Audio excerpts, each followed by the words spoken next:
Welcome back, you night owls. Tonight we journey into the eerie twilight between royalty and ritual, where ancient tradition, boundless ego, and chilling sacrifice swirl together like desert wind in a tomb. Picture this. Gold flickers under torchlight, incense curls toward painted ceilings, and 100 wide-eyed girls wait in silence, the air thick with fear. Somewhere behind the silk curtains the king lies still, finally still. He's gone, yes, but not without company. You see, some monarchs built pyramids, others left poems. This one, he left behind a mystery so macabre, historians still whisper his name with unease. Because when he died, he insisted on being buried with a very particular entourage, 100 virgins, alive, breathing, and about to be sealed beneath the earth. Oh yes, it's going to get weird tonight. They probably won't survive this. So, before you get comfortable, take a moment to like the video and subscribe, but only if you genuinely enjoy what I do here. And if you're listening from somewhere unusual, drop your location and local time in the comments. I love seeing how far this little bedtime caravan travels. Now dim the lights, maybe turn on a fan for that soft background hum, and let's ease into tonight's journey together. Long before textbooks and telescopes, when kings were closer to gods than politicians, the line between death and divinity was thin. The ancient world, whether painted in Egyptian ochre, Chinese jade, or Mesopotamian clay, was obsessed with the afterlife, not in a soft, harp-strumming way, more in a what you take with you stays with you kind of way. Gold, soldiers, horses, servants, even spouses. You didn't go alone. Our story lands somewhere in this timeless mist. The king in question reigned from a stone throne high above river valleys and whispering forests. Though historians debate the exact time and place, some pointing towards Scythian lands, others to early Indo-Aryan dynasties, what's consistent is the horror. Wherever this took place, the king ruled with a gaze like burning coals, and a temper that cracked skulls as easily as wine goblets. He wasn't born into power. No silver spoon, no divine proclamation. He earned it, or rather clawed it, from the hands of rivals. As a young man, he was clever, watching quietly as older leaders strutted and schemed. While they argued, he sharpened. When they feasted, he whispered to the servants, and when the time came, he struck with speed that caught even seasoned warriors off guard. Within a decade, he had not only united the fractious tribes, but transformed their scattered territories into something terrifying, a single, blood-bound kingdom. With power secured, he declared himself chosen by the heavens, not metaphorically, literally. His court poets described him as a son of the stars, a vessel for the will of the gods. He wore a crown shaped like a blazing sun, insisted on sacrifices for every thunderstorm, and had priests burn incense in his name at dawn and dusk. But even among ancient rulers who claimed divinity, he stood out for one thing: obsession with death. He didn't just prepare for it. He romanticized it, sculpted it, turned it into a performance. His mausoleum began construction in the 5th year of his reign, long before any grey touched his temples. It was a stepped stone pyramid flanked by reflecting pools, its blue-tiled roof visible from 3 villages away. Every part of it was designed not just to preserve a corpse, but to amplify a legacy. It was said he visited the site monthly, inspecting the work and murmuring to the tomb walls as if rehearsing. Now, ancient royal funerals were rarely quiet affairs. Pharaohs had retinues of mummified servants. Chinese emperors entombed entire armies. But even in this grim crowd, our king aimed to outdo them all. According to one cracked bronze tablet discovered in a collapsed temple, a continent away from his capital, the king made his final request clear. When he died, he wished to be buried not just with gold, horses and jewels, but with 100 young women, all untouched by man, whose lives would be sealed inside the tomb with him. Alive. Why? Theories swirl like desert sandstorms. Some say he believed the virgin's pure spirits would guide him safely through the underworld. Others think he feared loneliness in the afterlife more than death itself, imagining his eternal court echoing without laughter or song. And of course, there's the more cynical take, that this was simply the final grotesque expression of control. A man who couldn't bear to leave the world without asserting dominance one last time. The order sent shockwaves through the kingdom, not because human sacrifice was unheard of, no, the ancient world was far from squeamish, but because of the scale.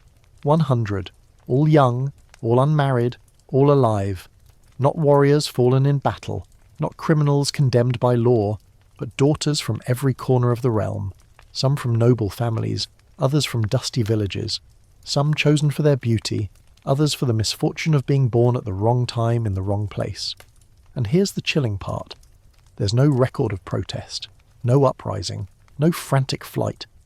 Because when a king speaks as a god, silence often follows. The people obeyed, or at least pretended to. One account describes a midsummer decree delivered by gold-robed messengers who arrived with scrolls and veiled threats. Each region was assigned a quota, 2 girls from this village, 5 from that town. In the capital, the process was more theatrical. Officials held selection ceremonies in the royal courtyard, parading candidates before scribes who took notes with trembling hands. Parents, desperate and confused, bowed low and whispered prayers. Some offered bribes, others offered second daughters. Now, here's where historians still argue whether these ceremonies were symbolic, or if the girls were drugged, misled, or perhaps even raised from childhood for this sole purpose. Fringe scholars even suggest an underground breeding program maintained by priests in remote temples. Wild? Absolutely. But not impossible. Remember, this is the same world where rulers drank mercury for immortality and built towers just to touch the stars. Of course, not all records agree. Some archaeological digs suggest the bodies in the tomb were already dead at the time of burial. Others point to peculiar positioning, girls arranged in circles, arms linked, eyes closed as if sleeping. One brittle scroll mentions milk and honey for the maidens, hinting at a sedative feast. Another claims the girls sang as the tomb doors closed, their voices echoing until silence swallowed everything. But we're getting ahead of ourselves. Tonight, we're only beginning to glimpse the scale of madness, the machinery of ritual, the soft horror of blind obedience, and the way a single man's legacy could twist an entire society around his final breath. The air is getting heavy, isn't it? Like the hush before a funeral procession, or the moment you realise the stories you've heard around campfires might be true. Still, remember, every artifact whispers something. Every cracked statue, every faded tapestry holds a piece of truth. And as we follow this king toward his final performance, we'll keep peeling back the velvet curtain. Because beneath all the pomp and pageantry, something raw and human remains. Fear, grief, maybe even guilt, and if you're feeling a chill, don't worry. It's just the night wrapping around you. Happens to the best of us. The king's name, depending on which ancient scribe you consult, changes slightly with every translation. Some call him Jekar the Eternal, others say Tarsan of the Red Sun. A few surviving chants from mountain tribes simply call him the Stone One, as if even the act of naming him felt like tempting fate. But all the records, whether scratched on clay, painted on cave walls, or passed through generations of oral legend, agree on one thing. This man did not consider himself mortal. He walked in gold-stitched robes, his beard oiled and braided with tiny rubies. When he entered a room, no one spoke until he did. Not his counsellors, not his wives, not even his children. Rumour had it that he once executed a servant for sneezing in his presence. That story may be exaggerated, or not. Historians still argue whether his court practiced total silence during meals or simply hushed reverence. Still, power radiated from him like heat from a forge. He didn't just conquer territories, he bent belief itself. Local gods were repainted with his features, seasonal festivals were renamed in his honour, priests wore medallions shaped like his eyes, and through it all he kept refining the plans for his tomb. The mausoleum, located in what is now a mostly eroded plateau pocked with burial mounds, was unlike anything the region had seen. Early blueprints, burned into oiled bark, believe it or not, depicted a 3-tiered structure with narrow spiral tunnels, echoing chambers, and a central sanctum that would house not just the king's sarcophagus, but the living vessel chorus, as one particularly cryptic scroll calls the 100 Virgins. While construction carried on in the background, the king aged. Slowly at first, then all at once. Court painters softened his wrinkles in murals, but his public appearances became rare. When he did emerge, he was carried in a curtained litter, barely glimpsed behind veils. His voice, once booming and theatrical, grew whispery. But make no mistake, his influence never waned. In fact, as death crept closer, he doubled down on his sacred demands. Priests worked overtime, consulting stars and slaughtering goats, interpreting entrails and patterns in river foam. The king, always hungry for divine reassurance, demanded daily omens. When a solar eclipse briefly darkened the sky, he took it as proof the heavens awaited him. The real preparations began not with his final breath, but in the weeks leading up to it. His astrologers had warned of a narrow window, a brief cosmic alignment believed to speed the soul's passage into paradise. Miss it, they claimed, and the journey would be fraught with demons. The king, determined not to suffer celestial layovers, issued his final commands. Messengers rode out under moonlight. Lists were unfurled. The selection of virgins, already planned in theory, shifted into a dreadful reality. And here, the narrative grows cold and uncomfortable. Imagine a quiet village by a silver river, clay homes clustered like teeth. A knock at the door, an official in black robes flanked by 2 soldiers. No accusations, no chance for discussion. Just a nod, and the child is gone. Some families wept. Others bowed, thinking it an honour. A few ran. But where does one hide in a kingdom where even the mountains whisper your name? In the capital, the process took on a ceremonial tone. The royal square was draped in violet and gold. Trumpeters played a melancholy tune. Selected girls stood in rows, barefoot, veils over their faces.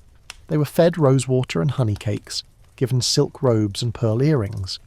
A priestess walked among them, anointing their foreheads with oil and muttering prayers meant to lighten their crossing. Strange, isn't it? How ritual can paint over terror. Some observers, scribes, guards, even a few noble women, left fragments of their impressions. One wrote, "They did not cry," or if they did, it was not allowed. They stood like carved idols. Another, "I thought I heard one humming a lullaby." Perhaps to calm herself, perhaps to drown out the horns.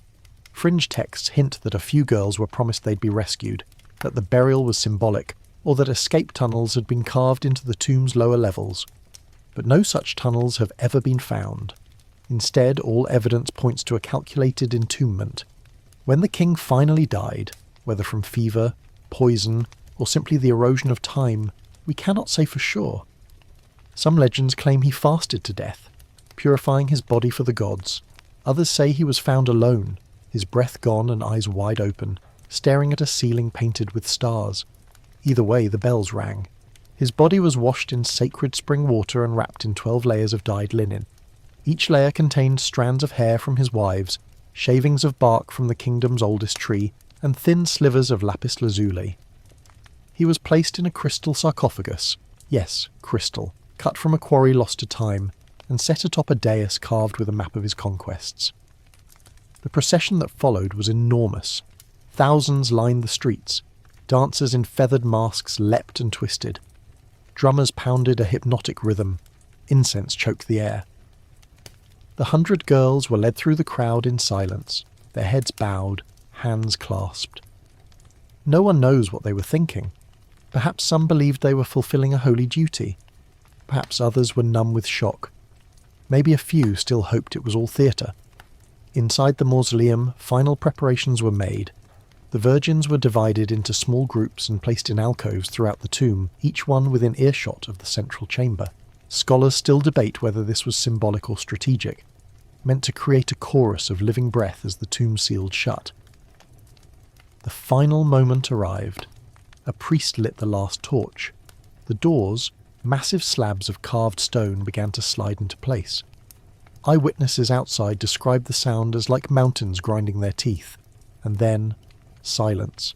Just stone and dust and the muffled heartbeat of a dead king's empire. It's tempting to romanticize what happened next, to imagine the girls fell asleep in some drugged haze drifting peacefully into legend. But the truth is probably less kind. Heat, airlessness, darkness thicker than ink, time stretching out like a forgotten thread. But here's where the historical fog thickens. Generations later, when explorers first cracked open the outer chambers of the mausoleum, they found traces of life, tiny bone fragments, wilted silks, gold anklets fused to the rock by centuries of pressure. One chamber had scratch marks on the walls, another, a line of perfectly arranged skeletons, each girl facing inward in a ring. One of the most haunting discoveries was a small carved token found clenched in a bony hand. A wooden bird, wings outstretched, etched with the word free. And yet, no trace of the king's body has ever been found. His crystal sarcophagus, missing.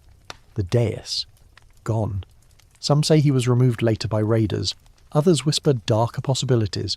Perhaps the gods took him, or perhaps he was never buried there at all. We'll never know. What we do know is this. In one moment of death, an entire kingdom paused.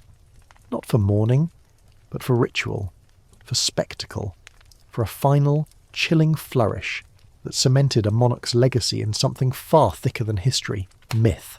And that myth, it didn't die. People still speak of the Stone One, in markets, by firelight, in songs sung to restless children. Behave, they whisper, or the Stone One will call your name. Because once, long ago, a king died. Long ago, a arm and 100 hearts beat together in the dark. If anyone thought the story ended with a sealed tomb and 100 hearts silenced in stone, they were mistaken.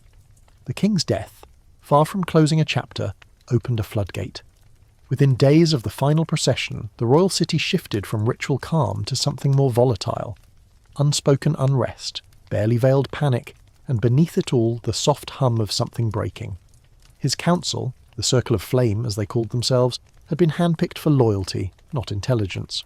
A collection of former generals, sycophantic priests, and one suspiciously youthful seer who claimed to have foreseen every thunderstorm for the past decade. Now, without the one man they orbited around, they began to drift apart, like planets losing their sun. They met in dim halls, unsure how much power they truly held.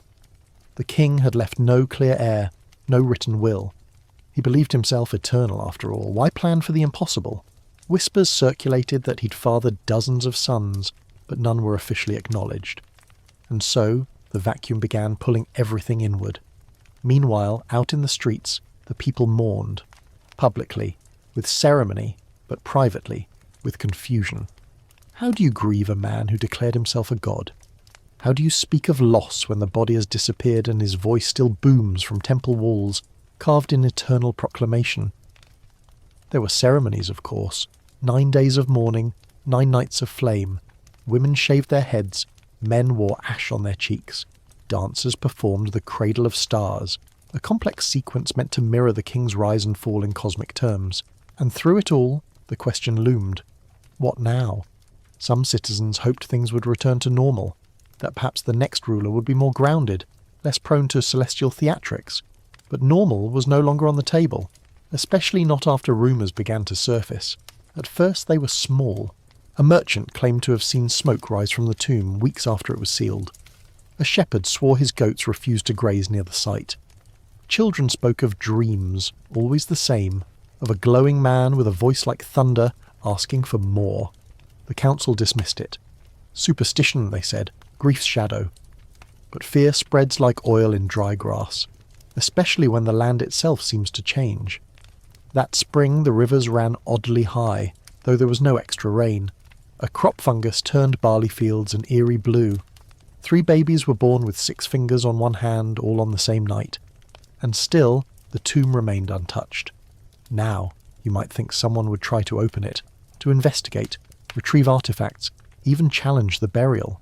But no, because even though the king was dead, his myth was more alive than ever. People feared the tomb. Guards posted around it would not enter. Offerings began to appear. Small clay dolls, tiny bowls of wine, even braids of hair left at the entrance. Not demanded, but given freely. The people, it seemed, believed the tomb was watching. Yet despite the fear, some dared to challenge the official story. A young priestess named Ashra, barely 20, stepped into the temple square one morning and asked aloud, "What god would demand the blood of innocents for comfort?" It was a bold move. Within hours, she disappeared. Officially, she was taken to meditate in solitude. Unofficially, her sandals were found at the edge of the river pointing upstream. Still, her words echoed. A new wave of anxiety began to pulse beneath the surface, especially among the women. Many had lost daughters to the ritual. Others feared for their younger ones. The notion that a king, now gone, could still demand obedience from beyond the grave, it twisted the soul. and it wasn't long before political opportunists seized the moment. A warlord from the eastern province, Dareth, known to history as the Hollow Hawk, declared the death of the king invalid. He claimed that no true monarch would vanish without witnesses, that the burial was a trick, a smokescreen for a royal flight into hiding. His proof? The missing sarcophagus, the undisturbed terrain, the strange weather. More warlords followed. One claimed the king's soul had entered his body. Another insisted the king was never real at all, but a puppet created by high priests using a blend of drugs and hypnotism. Fringe? Yes, but not easily dismissed. In uncertain times, even madness gets a microphone. Soon, the kingdom fractured. The Western Hills refused to send grain to the capital. The Riverlands declared autonomy. Temple factions split. Some began worshipping the one who sleeps beneath, forming a quasi-cult around the idea that the king would rise again, reborn not as man, but as flame. Others rejected him entirely, scraping his name from temple murals, removing statues, even burning royal banners. In one city, the king's stone effigy was tied to an ox and dragged through the streets before being thrown into a ravine. Yet the tomb remained sealed. And perhaps that was the real problem. Not just the grotesque burial, not just the political chaos, but the persistent fact that no one knew exactly what lay beneath that mountain of stone. Archaeologists much later would call this ritual opacity. A deliberate fog cast over sacred acts to maintain awe and obedience. If people never see the full ritual, never understand it completely, they remain captive to its mystery. It's how power sustains itself, not through force, but through fascination. Still, traces leaked out. A scroll surfaced in a coastal city, sold by a spice trader who claimed it had been hidden in a temple wall for decades. It was written by a royal attendant, a low-ranking servant assigned to the inner court during the king's final year. The scroll described in sparse, terrified detail how the chosen virgins were prepared. They were not merely selected and dressed, but conditioned, kept in stone chambers beneath the palace, fed specific herbs meant to slow aging, suppress fear, forbidden to speak for weeks, taught a single hymn, repeated endlessly. We follow the light. We become the sky. We rise with the king, who will never die. One line in the scroll still sends shivers down scholarly spines. Some did not remember their names by the time they were led out. This document, if real, changed the scholarly tide. No longer was the burial seen merely as sacrificial. It was reframed as psychological warfare. A performance not just for the afterlife, but for the living. A king so obsessed with control that he extended it even into the minds of those buried with him. Historians began asking darker questions. What if the tomb was not a resting place, but a statement? What if the 100 virgins were not simply offerings, but a message, etched in blood and silence, about the kind of world he had built? A world where obedience was beauty, where sacrifice was sacred, and where the line between awe and horror was razor thin. Centuries passed. The tomb faded from maps. The city crumbled. Wild goats walked the old roads. But the story never truly died. It surfaced in unexpected places. A mosaic in a ruined bathhouse, showing a king with fire in his mouth and a halo of women around him, all turning into stars. A children's rhyme still sung in parts of the north. King in stone, king alone, took the girls and cracked their bones. Seal the door and mind your breath, or he'll return with lovely death. Even modern folklore contains echoes. In one village, parents tell their daughters not to sleep with their heads facing east, lest the stone one beckon. Another region hosts an annual festival of veils, where young women wear white and leave flowers at the base of a hill thought to conceal the ancient tomb. What survives is not certainty, but gravity. The gravity of a man so determined to master death that he bent an entire civilization around his final demand, and in doing so, ensured that he'd never truly vanish. Because even now, late at night, in the quiet corners of the world, his story walks. Sometimes, in the hush between dreams, you might hear the soft rustle of silk, the flick of a torch, the whisper of a hymn long forgotten, and you'll wonder, not with fear, but with that deep, unsettling curiosity, what kind of king demands to be remembered this way? The tomb remained untouched for generations, not out of respect, but out of fear. Entire dynasties rose and fell around it, each treating the site less like a grave and more like a sleeping beast. Some tried to ignore it. Others built shrines nearby to calm the spirits within, but none dared break the seal, until one man did. His name was Neron, a scholar warrior of mixed heritage, half noble, half outcast. In the twilight of a fading kingdom, where libraries burned and old gods were traded for newer ones, Neron sought knowledge not just to preserve it, but to control it. He believed understanding the past was the key to power, and the tomb, with all its whispered horror, represented the ultimate unknown. He wasn't a fool. He didn't charge in with picks and torches. No, Neron prepared for years.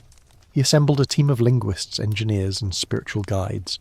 He pored over every scroll, every carving, every maddening rumour.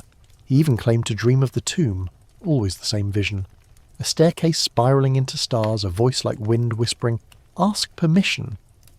By the time he stood at the tomb's entrance, Neron was older, greyer, and perhaps a little less certain than the firebrand youth who once lectured city elders about truth and empire. Still, he pressed on. The doors had not moved in centuries. Roots had grown around them. Lichen carpeted the carvings. He touched the surface and, according to his journal, felt warmth. It took 3 weeks to breach the outer wall. Not because the stone resisted, but because the workers kept quitting. One claimed his hands bled spontaneously. Another fled in the night, muttering about daughters without eyes. Only Neron remained unmoved, or perhaps too obsessed to pause. When they finally cracked the seal, air rushed out like a sigh. Heavy, bitter, dry. Neron stepped inside with 2 others. Torches flickered. The first chamber was exactly as described in ancient sketches. Mosaics of the king, the sun, the 100 maidens. A bronze bowl still held the remains of dried lotus petals. Time had paused here, but as they moved deeper, things shifted. The second chamber showed signs of life, then sudden silence. Bones clustered near a low altar. Jewellery strewn as if torn off. A fragment of silk embroidered with the same hymn the maidens were said to chant. "We follow the light." In his notes, Neron wrote, "They were not arranged, they were scattered." Still he pressed forward.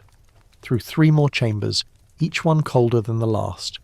The walls grew closer, the air heavier. Finally, they reached what they believed to be the central sanctum, the king's resting place. Except it was empty. No sarcophagus, no throne, no sign of a body. Only a shallow depression in the stone floor, the shape of a man, arms at his sides, as if something had once lain there and dissolved into dust. More troubling still was the ceiling. It had collapsed in, not from above, but from within, as if something had risen or burst outward. Neron didn't write much after that. His final journal entry simply reads, "He is not here." The expedition was disbanded. The government, by then in disarray, ignored his request for further excavation. The tomb was resealed. Neron disappeared 2 months later, last seen boarding a river barge alone.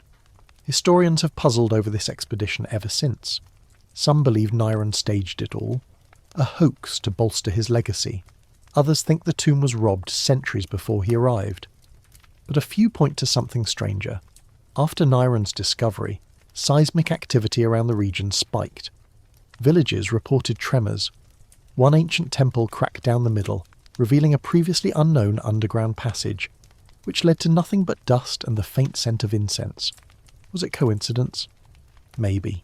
But from that point on, stories about the king began to change. He was no longer just the cruel monarch who buried girls alive. He became something else, a symbol, a warning, an enigma wrapped in stone. In fringe religious sects, he morphed into a god of silence, a patron of endings. Some whispered prayers to him when burying their dead, hoping he'd keep the souls company. Others feared him, avoiding the number 100 entirely, never seating 100 guests, never planting 100 trees. Even now, artifacts believed to originate from his court are handled with extreme caution. Museums display them behind black velvet, with dim lighting and thick glass. Audio guides speak softly near his relics, almost apologetically. And every once in a while a visitor reports strange sensations, cold air, distant music, or the inexplicable scent of myrrh. But let's not drift too far into the occult. Let's return instead to the people he left behind. Because while his tomb may have sealed shut, the wounds he carved into his kingdom bled for generations. Entire villages vanished from maps, genealogies broke, Families stopped telling stories. Even today, archaeologists working in the region often find unexplained gaps in local lore, places where memory should be, but isn't. And at the heart of that silence, the girls. We still don't know their names, their faces, their dreams. Only fragments remain. An earring, a piece of carved ivory, a single poem etched into clay unsigned found near what was likely a ceremonial washing basin. The stars are soft tonight, sister. We shall sing until the stone takes us. Perhaps the sky will remember. This verse, dubbed the Maiden's Lament, has become an unofficial anthem among modern scholars who study ritual sacrifice and feminine erasure in ancient history. Artists have embroidered it into tapestries, painted it on ceilings, even composed choral pieces around its gentle cadence. One sculptor created a haunting installation called 100 Breaths, featuring 100 clay jars, each filled with air sealed inside using antique methods. They sit in a dark room, lit only by a pulsing orange light. Visitors report an odd calmness, as if the air inside the jar still waits to be used. The idea, of course, is not to glorify the king, but to reclaim the story from him, to pry it from the cold stone of his legend and hand it back to those silenced within it. And this, perhaps, is the most enduring part of his legacy. Not his empire, which fell, not his mausoleum, which crumbled, but the echo of what he took with him, the 100 souls he demanded as companions, and the enduring refusal of the living to let that memory disappear quietly. In this way, ironically, the king's wish came true. He is remembered, but not as a god, not as a hero, as a warning. Because power unchecked doesn't just burn villages or build tombs, it seeps into stories. It waits in lullabies and legends, wears 100 veils and whispers in your sleep, and just when you think you've forgotten it, there it is again. A flicker in the corner of the torchlight, a footstep in an empty hall, a name you almost recall. We follow the light, we become the sky, we rise with the king who will never die. From a distance, the mausoleum was no more than a squat shadow on the horizon, a crumbled bruise against the sky, flattened by centuries of wind and apathy. But for those who dared to approach, the air still shifted. Animals skirted wide around the base. Trees leaned subtly away. And even in broad daylight, the structure seemed reluctant to be seen clearly, as if the past still clung to it, whispering reminders to leave well enough alone. But curiosity, of course, is stronger than caution. It always has been. As the years passed, pilgrims began to arrive, not out of reverence, but fascination. Historians, poets, fringe occultists wrapped in symbols and theories. A few brought offerings, coins, flowers, a recording device gently placed on the dusty stone as if the air might speak into it. One woman left a photograph of her daughter with a note, for those who had no choice. And slowly a new ritual began to form, not one of blood and fire, but of remembering. Whispered names, some invented, some retrieved from cracked family records, were spoken aloud and left to drift into the tomb's silence. Still, the tomb kept its secrets. No further expeditions were approved. Niren's notes, once publicly archived, were mysteriously withdrawn by the state. And over time, the stone sealed itself again. Not literally, but with the slow accumulation of dust, moss and forgetfulness. But of course, not everyone forgot. Among the documents most frequently debated by scholars is a single anonymous treatise titled The Veil and the Echo. Written in a careful, looping script and dated to roughly 3 generations after the king's death, it offers what may be the only surviving first-person account from within the palace during the funeral preparations. It begins simply, "I was chosen not for beauty, but for silence." What follows is a harrowing glimpse into the life of one of the king's 100 chosen. The writer never names herself. She refers to herself only as the 8th, presumably the 8th maiden assigned to her alcove. Her recollection is lucid, melancholic, and laced with both resignation and quiet rebellion. She writes of the selection process, not as a lottery, but as a ceremony cloaked in euphemism. The girls were told they were joining a bridal vigil, becoming light-bearers for the afterpath. They were not told they would not return, at least not until it was far too late. On the 7th day, she writes, the veils stopped being white, they turned grey like smoke. We were no longer brides. We were ash. She describes the descent into the tomb, the flicker of torchlight, the soft chanting of the priests, the cold stone pressing in as they were led through narrow halls. And then, silence. But the most chilling part of her account comes toward the end, when she writes of the final moments before the doors closed. The priest performing the sealing rite turned to her and whispered, "You may speak one sentence, just one. Choose it wisely." She never reveals what she said, only that she mouthed the words and watched as the door began to close. What could one say in such a moment? Scholars have speculated for decades. Some believe it was a curse, others think it was a prayer. A few suggest it wasn't words at all, but simply her own name, spoken aloud so the stone would know who it had swallowed. The eighth concludes her account with a final aching line. "If this reaches you, remember us not as offerings, but as echoes." We were more than silence. We were light before the flame. Whether the treatise is real or a literary fabrication, it has become a central text in modern reimaginings of the event. Artists, writers, and filmmakers return to it again and again, drawn to its quiet courage and defiant humanity. One striking example is a multimedia project called Echoes in the Alcove, a sensory exhibit where each of the 100 maidens is represented by a glass sculpture suspended in a dark room. As visitors walk through, pressure sensors trigger faint audio recordings, whispers, humming, fragments of breath. No two visits are the same. The creator, an artist named Lyra Marin, described it as a way to give voice back to those who never got one.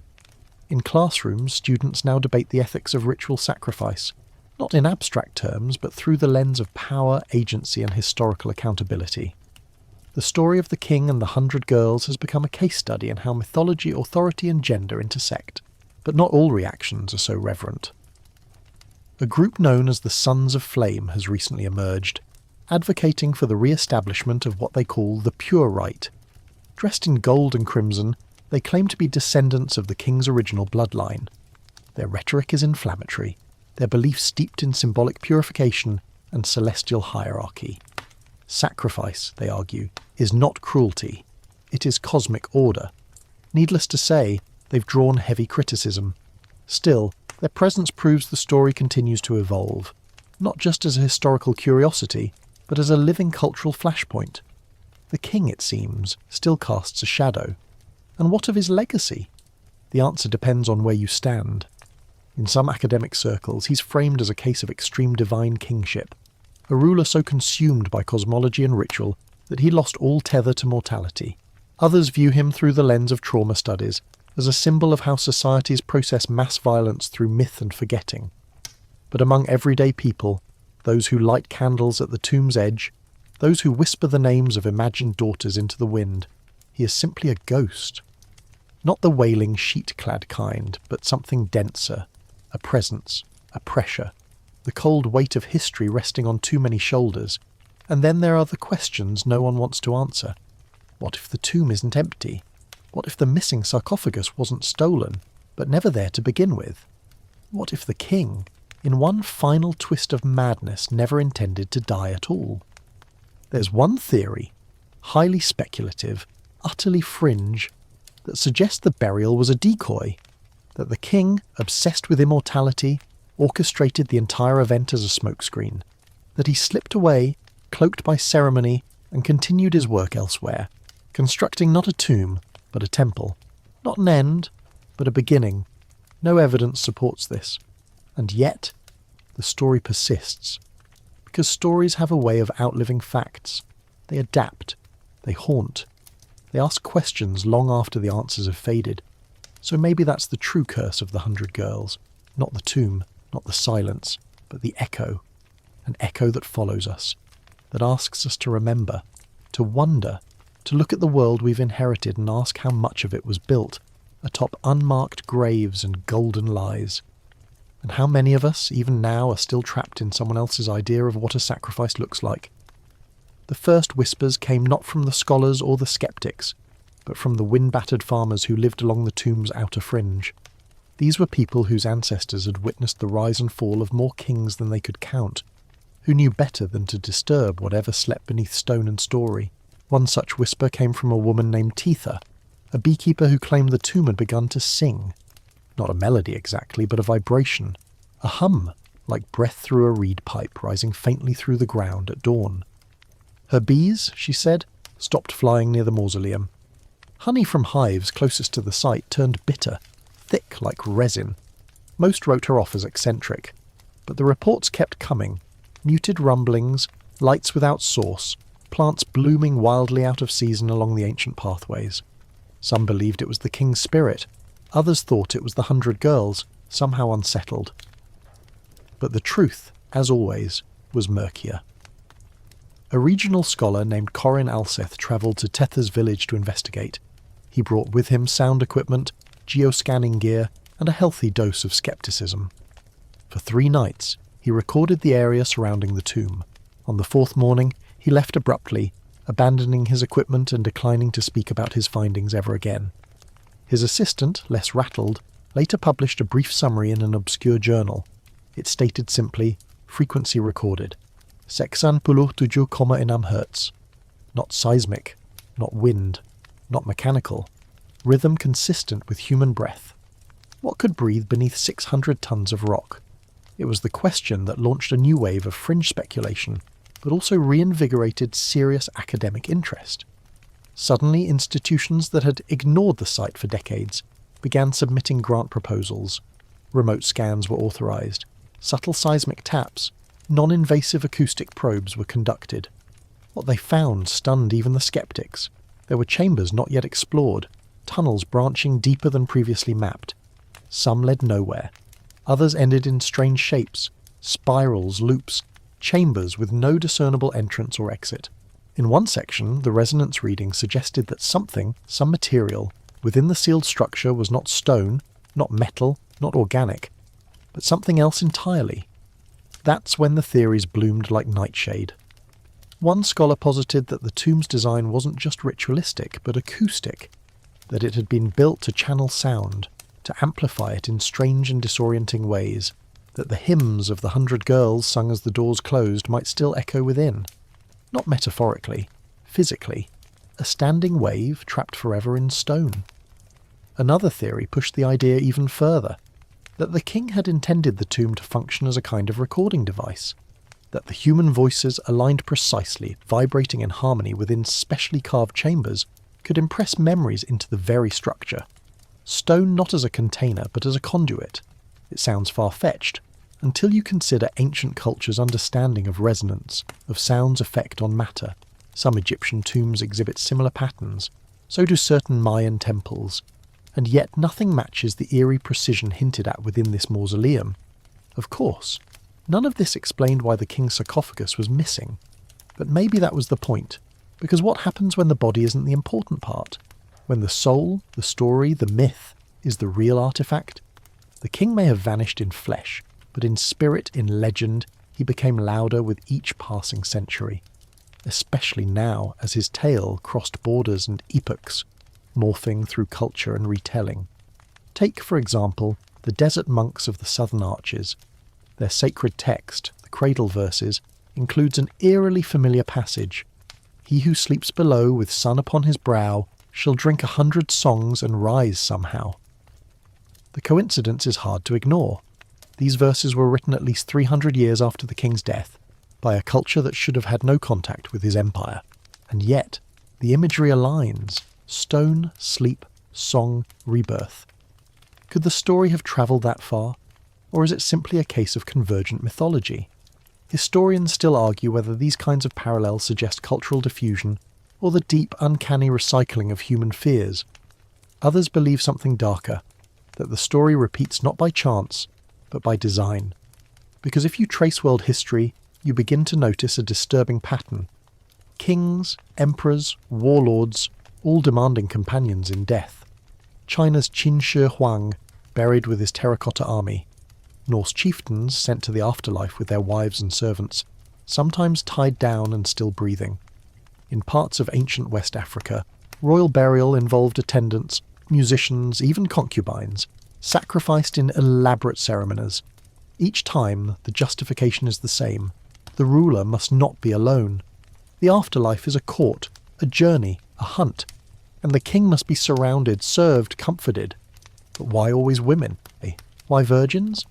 The answer lies perhaps not in ritual, but in power, in the way rulers throughout history used purity and silence as tools, not just for aesthetics, but for control. A virgin, in ancient symbolic language, was unclaimed territory, untouched, unspoken for.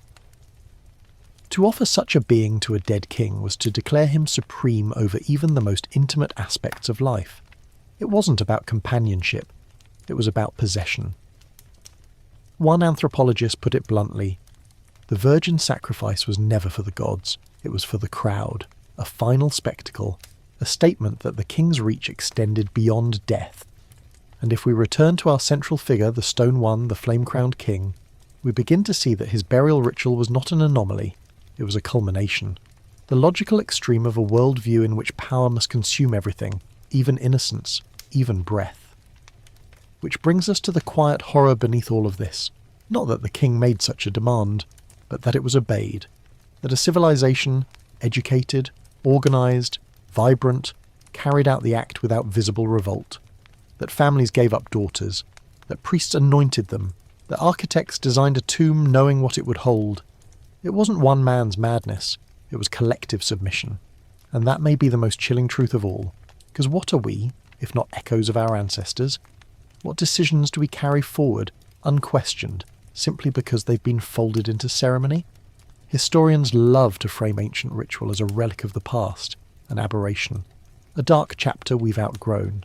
But the echoes linger, in the way we build monuments, in how we define purity, in which voices get remembered and which are swallowed by stone. The king may be gone, but his echo still lives, in classroom debates, in late-night documentaries, in art installations and whispered songs, and occasionally in the strange shudder of the earth beneath the tomb's edge. Some say that if you stand there at dusk, just before the first star appears, and press your palm to the warm stone, you can feel it vibrate. Not fast, not loud, just the faintest pulse, like a heartbeat, or a breath, waiting. If ever there were a season for endings, it was the one that followed the king's death. The rains came late that year, just a misting of sorrow that dampened the crops but failed to soften the ground. Trees stood brittle, rivers curled like veins through cracked earth. And across the kingdom people began to sense that something essential had frayed, like the last thread holding a tapestry in place. The court, once ablaze with opulence, turned sallow and confused. Nobles kept their robes, their powdered faces and embroidered shoes, but they moved with hesitation now, as if walking over invisible eggshells. Without the king, they were orphans. Rich ones, yes, but orphans nonetheless. It wasn't long before the infighting began. There was no official heir, no royal decree etched into stone or sealed beneath wax. The king had, by all accounts, expected to rule forever, or return in some spectacular godly form, perhaps as a comet, perhaps as a hawk, perhaps not at all, simply slipping into myth the way smoke fades into night. But humans don't live well in a vacuum. They crave order, hierarchy, certainty. And in that swirling silence, two rival factions emerged. The first claimed legitimacy through blood, noble houses who'd married into distant branches of the king's family tree. Their candidates were young, mostly inexperienced, but wore the right colours and knew how to bow. The second group, less romantic but more organised, was made up of high priests and treasury ministers. They offered stability, arguing that the kingdom should be ruled by a council until the gods send another king. You can imagine how well that went. At first, there were debates, public orations, scrolls distributed in market squares with passionate arguments inked in red and gold. Then came the assassinations, quiet at first, then messier. A poisoned peach, a servant with a too-sharp comb, eventually civil war. And yet, in the midst of chaos, preparations for the king's funeral rites carried on. Because here's the twisted irony. While the kingdom tore itself apart over who would rule next, no one dared to ignore the burial demands of the one who had just left.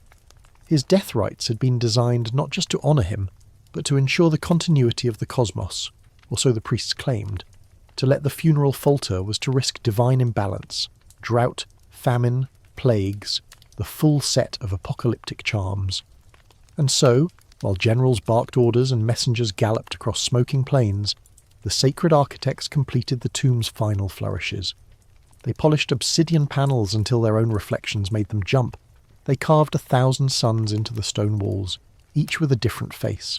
They hung silver discs from the ceiling so they would spin in the dry wind and cast glimmering light across the chamber floors. Meanwhile, the girls, those not yet entombed, were prepared.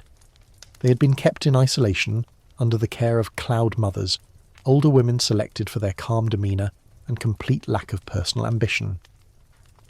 These caretakers were instructed to keep the girls docile, nourished, and entirely separated from news of the outside world. According to a surviving document later found behind a false panel in a monastery wall, the regimen was strict. Morning chants, long periods of stillness, baths in flower-scented oils, no mirrors, no sharp objects, no speech unless spoken to. One of the Cloud Mothers, an anonymous figure remembered only through scribbled notes, allegedly broke protocol. She taught her charges a lullaby, a gentle meandering tune with no words, just sounds that rose and fell like breath. She said it was a song her own mother had sung to her during storms. She told them, "Sing this when it's dark. The dark won't sing back." That lullaby survived. Barely. It was passed down in fragments, picked up by herders and weavers, twisted into a children's rhyme in the mountain villages. Eventually it became known as the Tomb Hush, and for generations it was hummed instinctively by those who feared the night but couldn't say why. It is this strange continuity, this inheritance of trauma through song, that haunts modern historians more than any lost artifact or shattered mosaic. Because while palaces crumble and laws fade, music endures. It slips beneath doors, rides the wind, hides in dreams, and in this case, it carried the memory of those girls, silent in life, echoed in lullabies, far beyond the king's grasp. When the final funeral procession began, it was unlike anything the kingdom had seen before or since. The capital was cloaked in blue and silver, massive banners, dyed with crushed indigo, fluttered from the towers. The streets were strewn with powdered bone and crushed petals, forming delicate patterns that looked like constellations. Drummers led the way, low, steady rhythms that mimicked the heartbeat of a sleeping god. Then came the priests, their robes stiff with gold thread. Then the girls. 100 in total, or so the records say. Some believe there were fewer, that the number was symbolic, chosen for its cosmic significance. Others think there were more, unofficial additions meant to curry favour with the court or hide inconvenient daughters. The girls walked in pairs, veiled and silent. Each wore a wreath of dried flowers and carried a silver cup filled with honeyed water.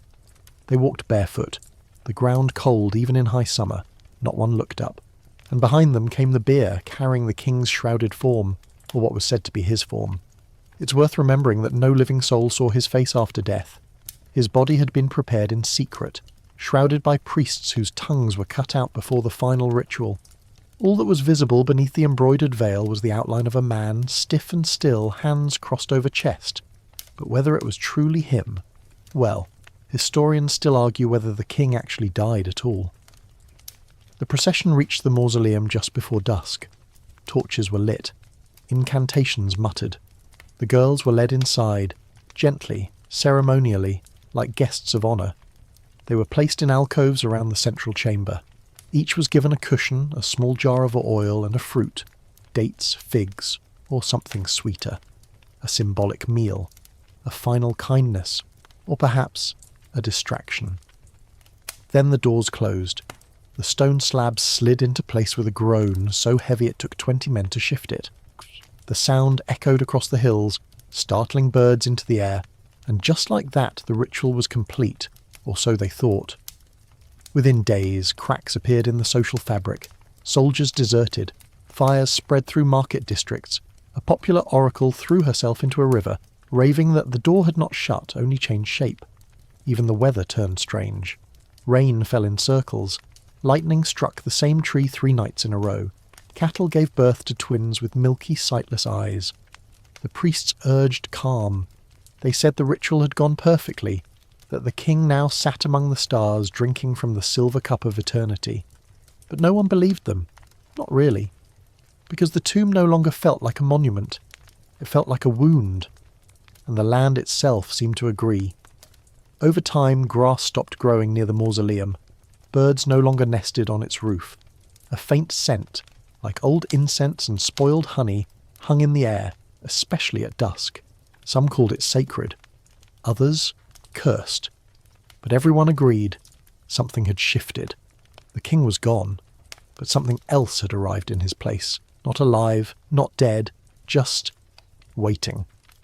They called it the drawing. Not a raffle, not a contest.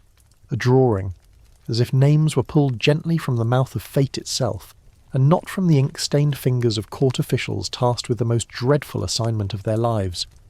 It began subtly. Whispers, then letters, then proclamations posted at village wells and temple doors.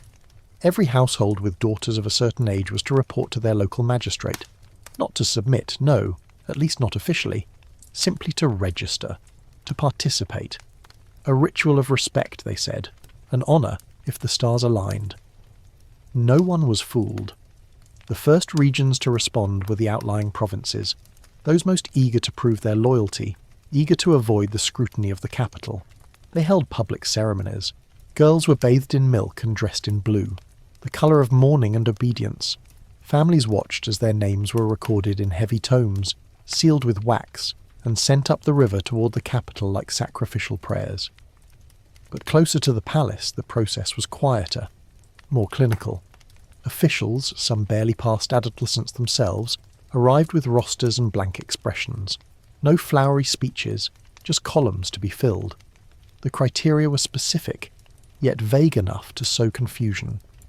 Girls must be between 13 and 17, unmarried, physically unmarked, no scars, no tattoos, no signs of childbirth, and most curiously, they must be able to sing. That last requirement perplexed many. Why song? Why voice, when silence was expected in death? But those familiar with the king's burial plans knew. Everything in the tomb was a ritual, a performance, a symphony of symbols. The girls weren't merely attendants, they were instruments. A living choir tuned to the afterlife's frequency, and so began the selection. Not all families complied willingly. In some towns, fathers hid their daughters beneath floorboards, behind false walls, in mountain caves. Some bribed officials with coin, others with land, still others with threats and curses. But these efforts, while occasionally successful, were rarely repeatable. The machine of the state was too vast, too meticulous, and the king's final wish too sacred to be denied. When a name was chosen, a mark was placed on the family's door, a sun etched in ash or chalk. The girl was given 2 days to prepare. During that time she was treated with surreal kindness. Neighbours brought gifts. Friends came to braid her hair. Temple priests visited with talismans and soft-spoken blessings. It was mourning in disguise, grief wrapped in ritual. The girls were not told the full truth. They were told they would serve in the king's final court, that they would be honoured, preserved, sung of for centuries. And to a certain degree it was all true, just not in the way anyone imagined. In the capital, the arrivals were processed in a massive hall, flanked with stone columns carved into the shapes of swans, symbols of grace, purity, and chillingly, silence. Here the girls were sorted by age and aptitude. Those who sang well were placed in central alcoves. Those who moved with elegance were positioned near ceremonial pools. Every role was calculated. The tomb would be not only a grave, but a theatre. Some of the girls cried, others stood stiff and numb. A few, terrifyingly composed, asked questions. One requested paper and ink to write a letter. She was denied. Another demanded to see the king's face before committing herself to his tomb. She was removed from the group and never seen again. There is one account, scrawled in the margin of an old temple ledger, that describes a curious interaction between one of the girls and a cloud mother. The girl, perhaps 15, asked if she would be remembered. The old woman hesitated, then whispered, "Only if the silence breaks." That phrase, "if the silence breaks," has become something of a mantra in modern reinterpretations of the ritual. It's appeared in poetry, protest art, and even music. A recent opera, 101, builds its entire second act around a single sustained note, held by a chorus of women representing the virgins, sung until it disintegrates into sobs. But at the time, No one outside the palace walls knew what was truly happening. To the public, the drawing was still framed as a noble act, a necessary rite. The royal heralds praised the chosen girls as brides of eternity. Temple bells rang in their honour, and when the final count was complete, and the last name entered into the Book of Flame, the kingdom held its breath. 100, selected, prepared, delivered. Not one returned. Yet the echoes lingered. In villages far from the capital, mothers lit candles every month on the night of the king's funeral. Some called it protection, others penance. There were stories of strange dreams, of girls in white whispering warnings, of empty tombs filled with singing, of hands pressing against cold stone from the inside. Some say a mother once travelled to the edge of the mausoleum, past the guards and thorned barriers, past the warnings and posted signs. She brought with her a bowl of water and a lock of her daughter's hair. She sat at the base of the tomb and sang, a lullaby from her childhood, something soft and plaintive. She sang for hours. When the guards finally found her, she was gone. Only the bowl remained, still full. The hair was missing. Scholars, of course, dismissed the tale as folklore, an allegory, a mother's grief transfigured into legend. But among the common people it's told differently, with reverence, with fear, and always with the unspoken acknowledgement that something unspeakable happened, and was permitted to happen, by everyone. Because that's the quiet horror of the drawing. Not that it occurred in secret, but that it was done in the open, that it was planned, justified, celebrated, that people watched the girls walk toward the tomb and told themselves it was destiny. No one burned the roster. No one refused the summons, and perhaps most chillingly, no one said the word murder. Not once. Instead, they called it sacred. They called it love. They called it a legacy. But deep down, everyone knew. The silence wasn't holy. It was complicit. And the stone didn't sing. It screamed. But it screamed so slowly, so softly, that no one noticed, until it was far too late. The tomb was a marvel. That was the first thing every witness said. Their voices thick with awe or dread, depending on who did the telling. From the outside it rose like a second hill, a perfect slope carved from white limestone, set with veins of dark granite that shimmered like water in the sun. Birds avoided it. Dogs whimpered at its base, and the locals, even generations later, referred to it only as the quiet place. But the true spectacle, the horror-draped brilliance of the king's burial, revealed itself only once the outer threshold had been crossed. It was not merely a grave. It was a cathedral of death, a stage for eternal performance, a clockwork womb in which he believed rebirth would spark if the ritual unfolded precisely. At its heart was the central sanctum, a vast circular chamber beneath a dome inlaid with lapis stars and gold dust meant to mimic the sky at midnight. The design was cosmological, each pattern chosen to align with ancient astrological beliefs. Every arc of gold corresponded to a celestial house. Each jewel marked the passing of a great comet or eclipse. In the centre of the floor lay the stone dais meant to cradle the king's sarcophagus, though, as we know, no one can confirm if his body was ever truly placed there. Around this core, arranged like petals around a flower, were 100 alcoves, each shaped like a teardrop, and just large enough for one person to sit, kneel, or lie curled within. This is where the virgins were placed. According to recovered ritual blueprints, parchments layered with diagrams, songs, and scent instructions, each girl had a designated position. They were grouped not by geography or age, but by voice. Soprano to alto, breathy to strong, their very tone became part of the sacred geometry. In this cruel vision of the afterlife, they were instruments, living bells meant to vibrate the soul of a dead king into the next world. And so, the burial unfolded with grotesque precision. First came the placement. The girls, dressed in pale silk with hands painted blue, the colour of crossing, were guided into their alcoves by cloud mothers. Some walked on their own, others had to be carried. One, legend says, sang quietly to herself the entire time, an unbroken song from gate to grave. Once in position, each girl was given 3 items: a cup of water, a burning coal in a stone dish, and a folded cloth marked with a sun. The meaning of these objects remains debated. Some say they symbolized the body, soul, and silence. Others argue they were merely props, stage dressing for a royal delusion. Then the doors were closed, not by guards, not by priests, by the king's own sons, 4 of them, illegitimate but loyal, each said to represent one of the 4 elements. They pushed the stone slab shut with their own hands, sweat shining on their brows, faces set in grim obedience. There was no cheering, no applause, just silence. And it is in that silence that the horror truly begins. Because these were not unconscious victims. They were alive, aware, breathing. And though the tomb was sealed, it was not entirely without air. Inlets, cleverly disguised vents and tiny channels allowed oxygen to seep through for several days. Enough time for the ritual to complete, for the voices to echo, and they did echo. One ancient text, nearly unreadable and hidden for centuries in the walls of a library far from the capital, describes what may have been the final testimony of a low-ranking temple attendant. He wrote, "On the 3rd night, we heard it. Like wind through reeds, not music, not speech, just breath, rising and falling in a single rhythm. It came through the floor, through our dreams. We did not sleep after that."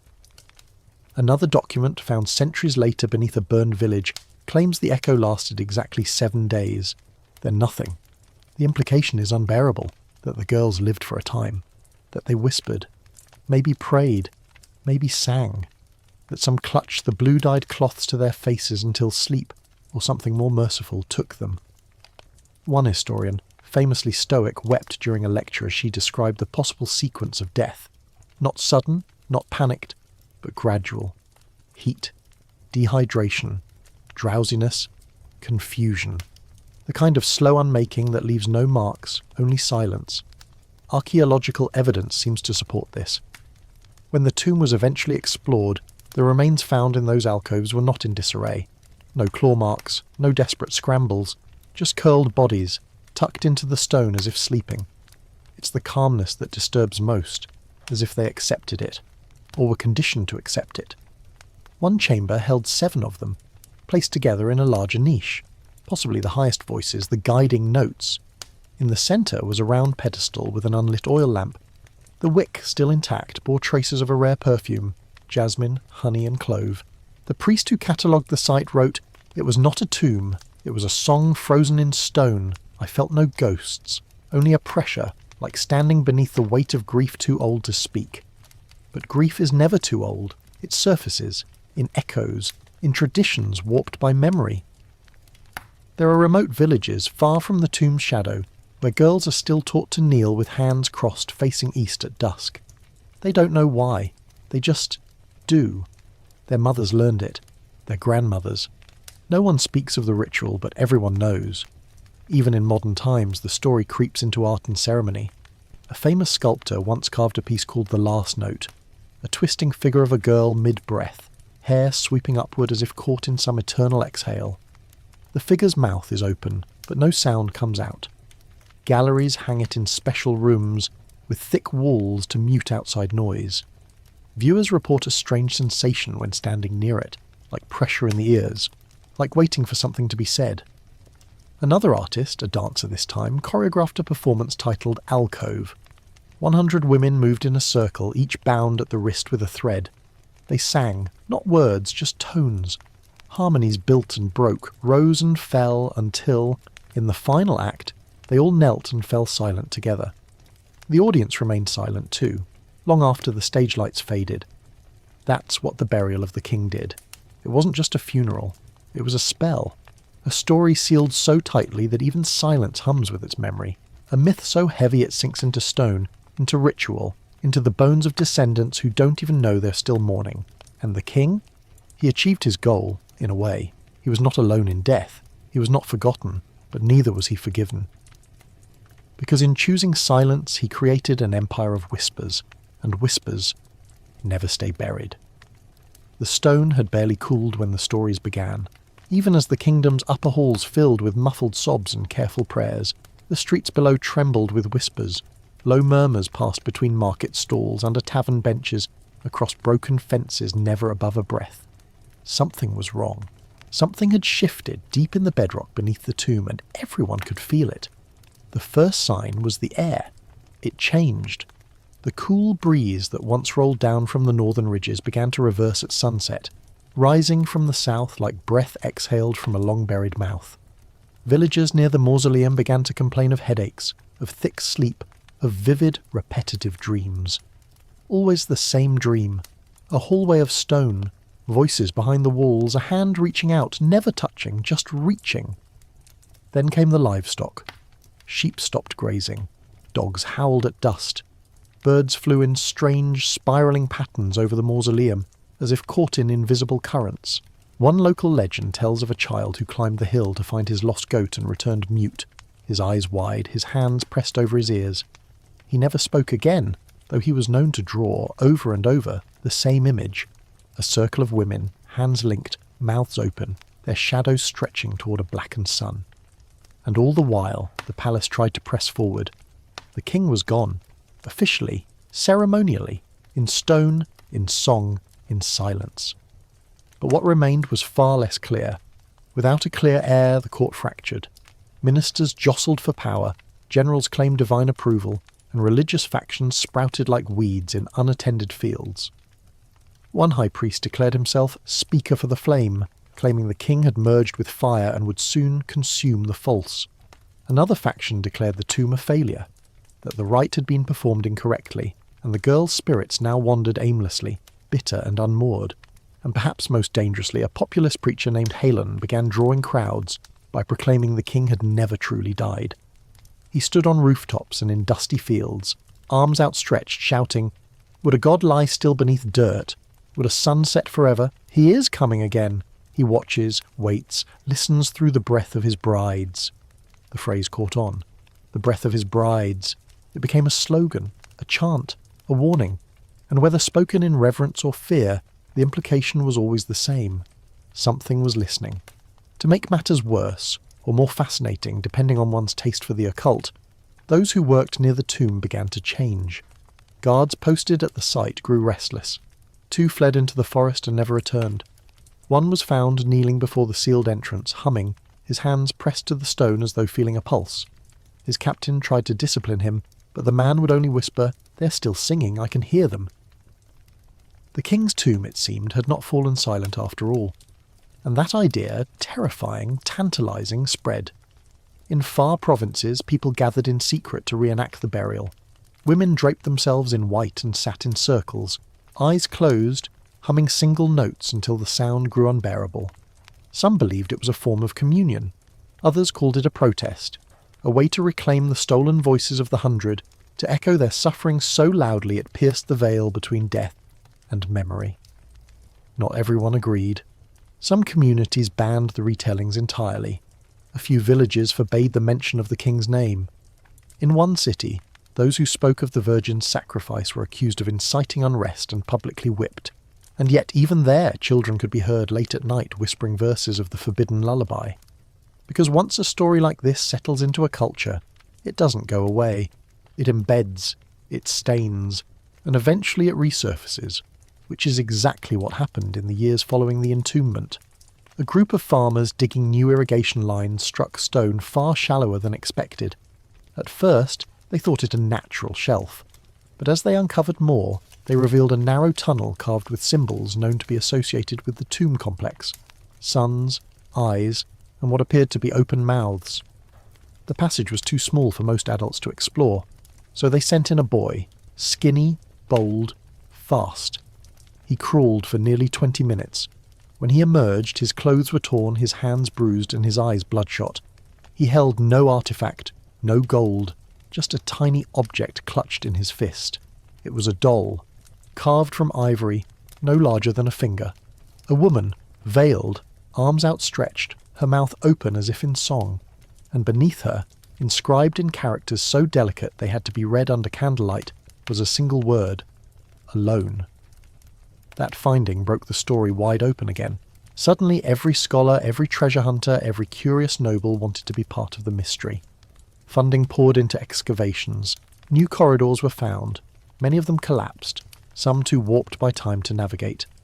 But one team, led by a brilliant, eccentric antiquarian named Velka, managed to breach a secondary chamber previously thought to be solid bedrock. What they found was breathtaking and disturbing. The room, though small, was perfectly preserved. Its floor was made of obsidian tiles, each etched with a girl's name. Not official names, not titles, nicknames, personal identifiers. Miri with the braid, Sola who paints, Effia of the crooked smile, names only a close companion might know. No royal record ever mentioned these names. There was no list, no ledger, no preserved register that dared speak of the girls as individuals. But here, beneath stone and darkness, they had inscribed themselves. Velka in her notes wrote, They knew they would be erased. So they wrote themselves down, not in ink, but in stone, where it could not be burned, not be redacted. And that discovery changed everything. Suddenly the narrative began to shift. The king's legend, once grand, if ghoulish, started to sour. No longer was it a tale of divine transcendence. It was one of control, of fear, of a power so brittle it needed to bury the living just to prove it could. Public murals, once depicting the king as a god of fire, began to show him as a shadow, his crown dripping like wax, his mouth open, not in speech but in a silent scream. And more poignantly, new songs began to emerge. Songs not about the king, but the girls. One, sung in shrines and marketplaces alike, became particularly beloved. We do not sleep beneath his feet. We bloom where breath and silence meet. We sang until the stone grew still, and echo now by strength, not will. It was the first time in recorded history that the girls had been given a collective voice, not as victims, not as symbols, but as people. People who resisted not with rebellion, but with remembrance, who whispered their names into the corners of a tomb, carving memory into a place built for forgetting. And in doing so, became unforgettable. History is a game of shadows. For every name etched in gold, 1,000 are scratched out. For every king crowned and remembered, 12 queens, scribes, servants, and strangers are left to flicker on the edge of memory, half glimpsed, half believed, and nowhere is that truth more hauntingly clear than in the legacy of the 100 virgins. As the centuries rolled on, and the tombs sank deeper into both the earth and the minds of the people, 2 narratives crystallized. One, polished and sanctioned, presented the burial as a glorious rite, the ultimate gesture of divine ascent, a king's triumphant voyage from flesh to flame. The other, whispered in kitchens and stitched into lullabies, told a far darker tale of innocence offered, not willingly, but extracted with ceremony and fear. But where do the facts lie? How do we separate myth from memory, exaggeration from experience? That question has plagued scholars for generations. Some point to official palace records, heavily edited naturally, that describe the funeral with reverence, even pageantry. These texts, many of them recited annually at royal festivals long after the dynasty collapsed, portray the girls as chosen vessels of light, brides of the celestial journey, honoured beyond all comprehension. Yet even these records hold cracks. One faded scroll, buried behind a layers of more presentable texts in a royal archive, contains a single addendum written in shaky script. Some wept, some ran, but none returned.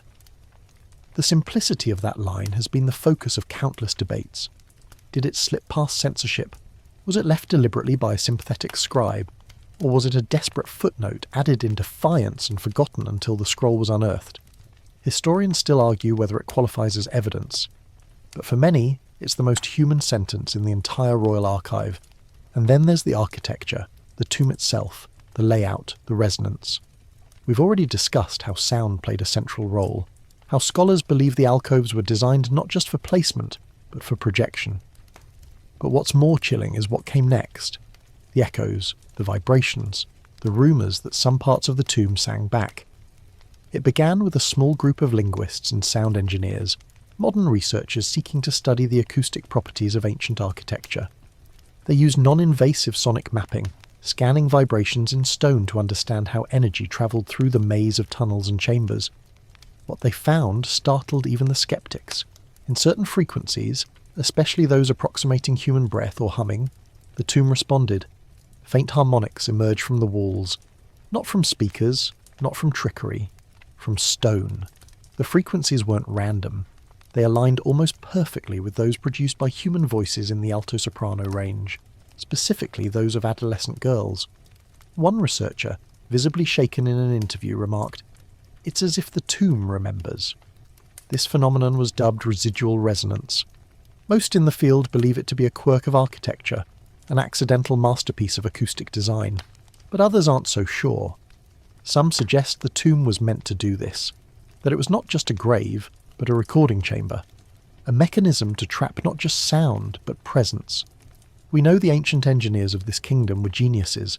Their irrigation systems, celestial calendars, and thermal-controlled floors still baffle modern builders. Why not sound? Why not memory? And if the tomb does indeed echo, then what is it echoing? One popular theory is that it holds the ritual itself, that the girl's final hymn, sung in those enclosed alcoves, rebounded endlessly, captured in the curves and cavities of the walls. Over time, as air pressure, temperature, and even seismic vibrations shift, fragments of that song seep back out like ghost notes. There are recordings, choppy, distorted, often dismissed as wind or faulty equipment. But in one infamous tape, taken during an unauthorized entry into the tomb's peripheral chamber, a faint warbling tone can be heard beneath the static. Experts have analysed it for years. The frequencies match the key of C minor. Melancholic, hollow, uncomfortably human. Still, the academic world remains divided. Historians should study texts, not ghosts, one professor famously quipped. But there are other kinds of texts, like the murals found in the tomb's outer ring, overlooked for decades beneath layers of soot and calcification. Once cleaned, they revealed something remarkable. Each panel depicts a young woman in a different pose, some standing, some kneeling, some lying curled. Above each is a sun, stylized uniquely. No two are the same. But what stunned researchers were the marks along the edges, tick-like notches, almost like tally marks. There were exactly 100. Were these the girls? If so, why depict them individually? Why give them names in stone and then erase them from history? The leading theory is this. The murals were made by the tomb's builders, masons and artists who knew the truth, who watched the selection, who saw the girls as people, not symbols. And perhaps, in quiet rebellion, they left these tributes, not with grand language or protest, but with art, with notches, with hidden suns. There's power in that kind of defiance. Quiet, enduring, harder to destroy than paper or prayer. Of course, not everyone agrees. Some still cling to the official narrative, the glory, the honour, the divine. They insist the tomb was a sacred bridge between life and cosmos, and the girls, willing angels, were exalted. To challenge that is, to them, heresy. But then there's the matter of the bones. Few were ever recovered.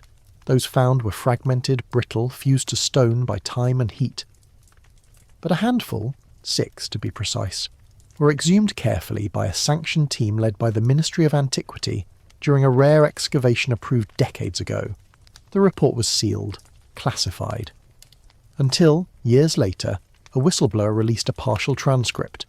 It stated that the remains belonged to young females, ages 14 to 17. None showed signs of illness, no breaks, no wounds, just stillness, as if death had come quietly, peacefully.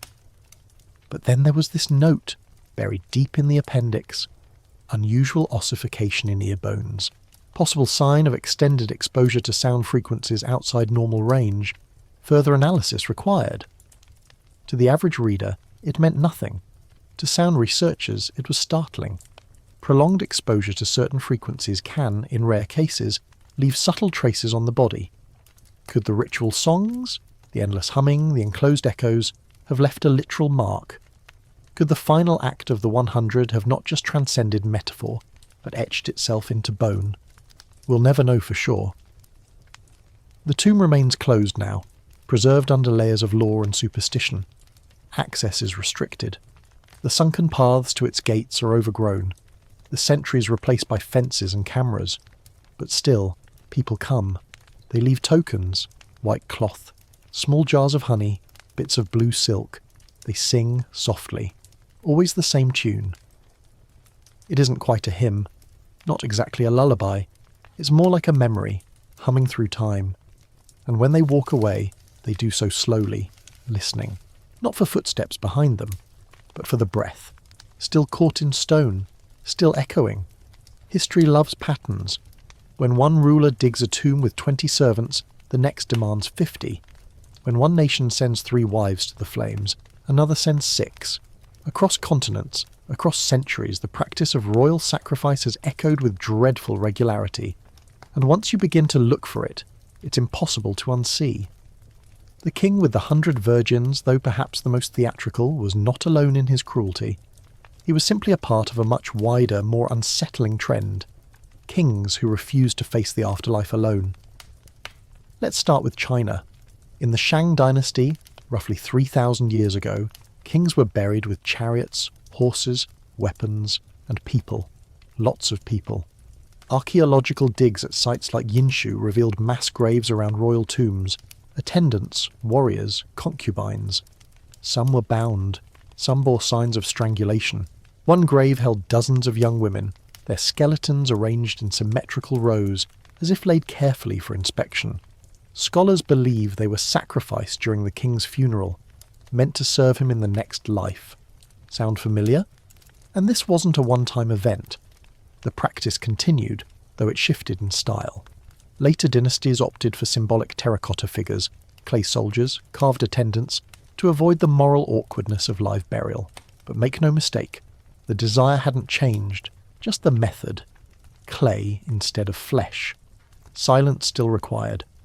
Cross over to Mesopotamia and you'll find the royal cemetery of Ur, an archaeological marvel where over 70 bodies were discovered in a single burial shaft accompanying a queen. Many were adorned in gold and lapis. Some had instruments.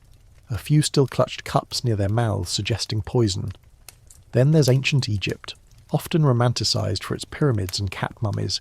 But beneath the sand lie tombs of high officials and pharaohs that show clear signs of ritual sacrifice. The servants buried alongside these rulers were not statues. They were real. Their bones bear the same grim stillness, the same deliberate arrangement as our 100 virgins. Even in Europe, echoes surface. In Viking culture, chieftains were often accompanied into the grave by their slaves or wives.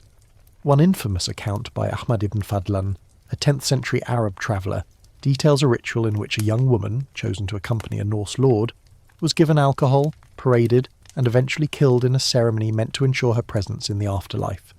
Across Africa, similar patterns emerged. In Dahomey, royal funerals involved the execution of dozens of servants and wives. In early Buganda and Ashanti traditions, kings were believed to require not just spiritual guidance, but physical attendance, real people who were expected to follow their master into death with devotion, or more often, resignation.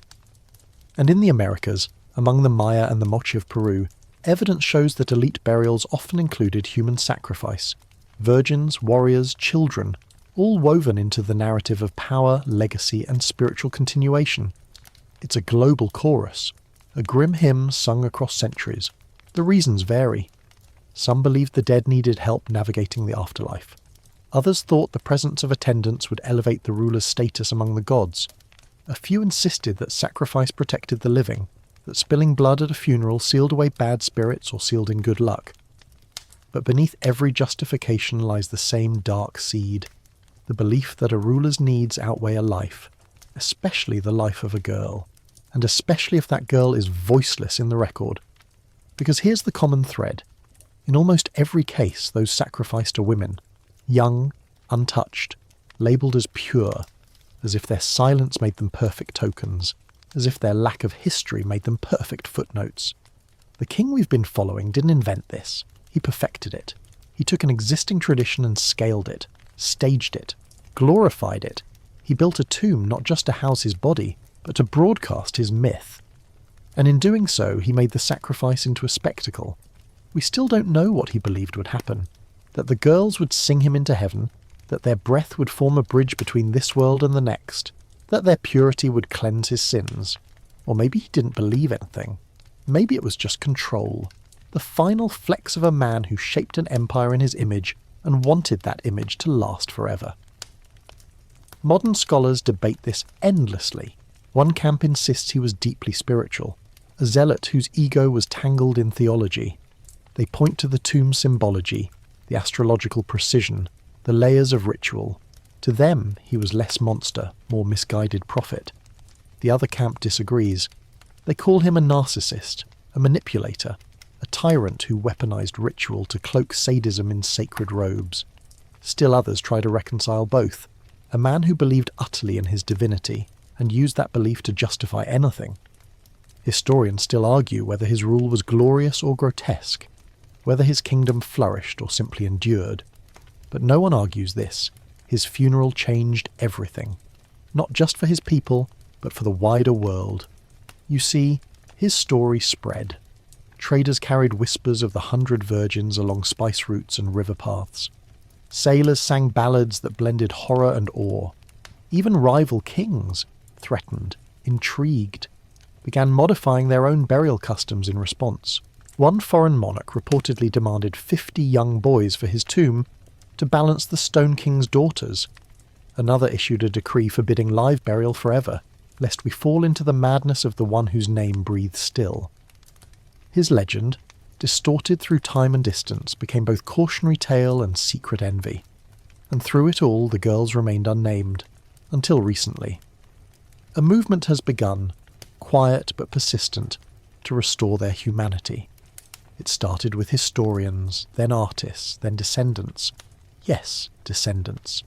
Genealogical studies suggest that many of the girls came from specific villages still inhabited today.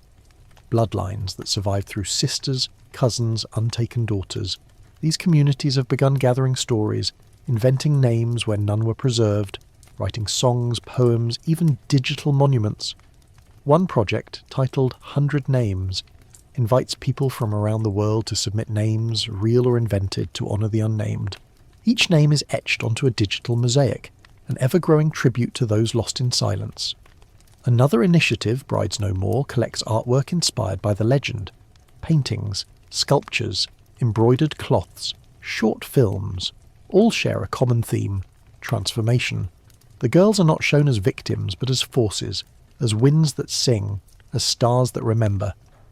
One tapestry, stitched over 3 years by women across 5 countries, depicts a circle of girls holding hands. In the centre is not the king, but an empty space. The caption reads, "We left him behind." It's this kind of reclamation that marks the most radical shift in the story, because for centuries the king was the focus, his tomb, his funeral, his myth. Now, slowly, the lens is turning, and the girls, once muted, are beginning to speak. In stories, as in life, women are too often reduced to their function: a daughter, a bride, a vessel. In the ancient kingdom of the Stone King, this pattern calcified into something far more deliberate. Rituals that had once celebrated fertility, renewal, or divine union gradually narrowed until women's worth was measured solely by their silence, their compliance, and their capacity for symbolic purity. And nowhere was this more grotesquely evident than in the treatment of the 100 virgins. They were not selected as individuals, but as archetypes. Their names, if ever recorded, were reduced to roles: the mourning voice, the quiet one, the pale dancer, titles that stripped away everything but their utility. They were moulded to fit the ritual like keys shaped for locks they'd never open. And so, their fate becomes more than a singular tragedy. It becomes a prism through which we can examine the broader use of women in sacrificial traditions across history. Because it wasn't just this one king. The use of women, particularly young, unmarried women, as ritual offerings spans time and culture, from the cliffs of Incan Peru to the fire pits of ancient India. Let's talk about sati, for example, a now outlawed funeral practice once prevalent in certain regions of South Asia. Sati involved a widow self-immolating, or being coerced into immolating, on her husband's funeral pyre. Though defenders of the ritual often claimed it was voluntary and honourable, countless testimonies and historical records suggest otherwise.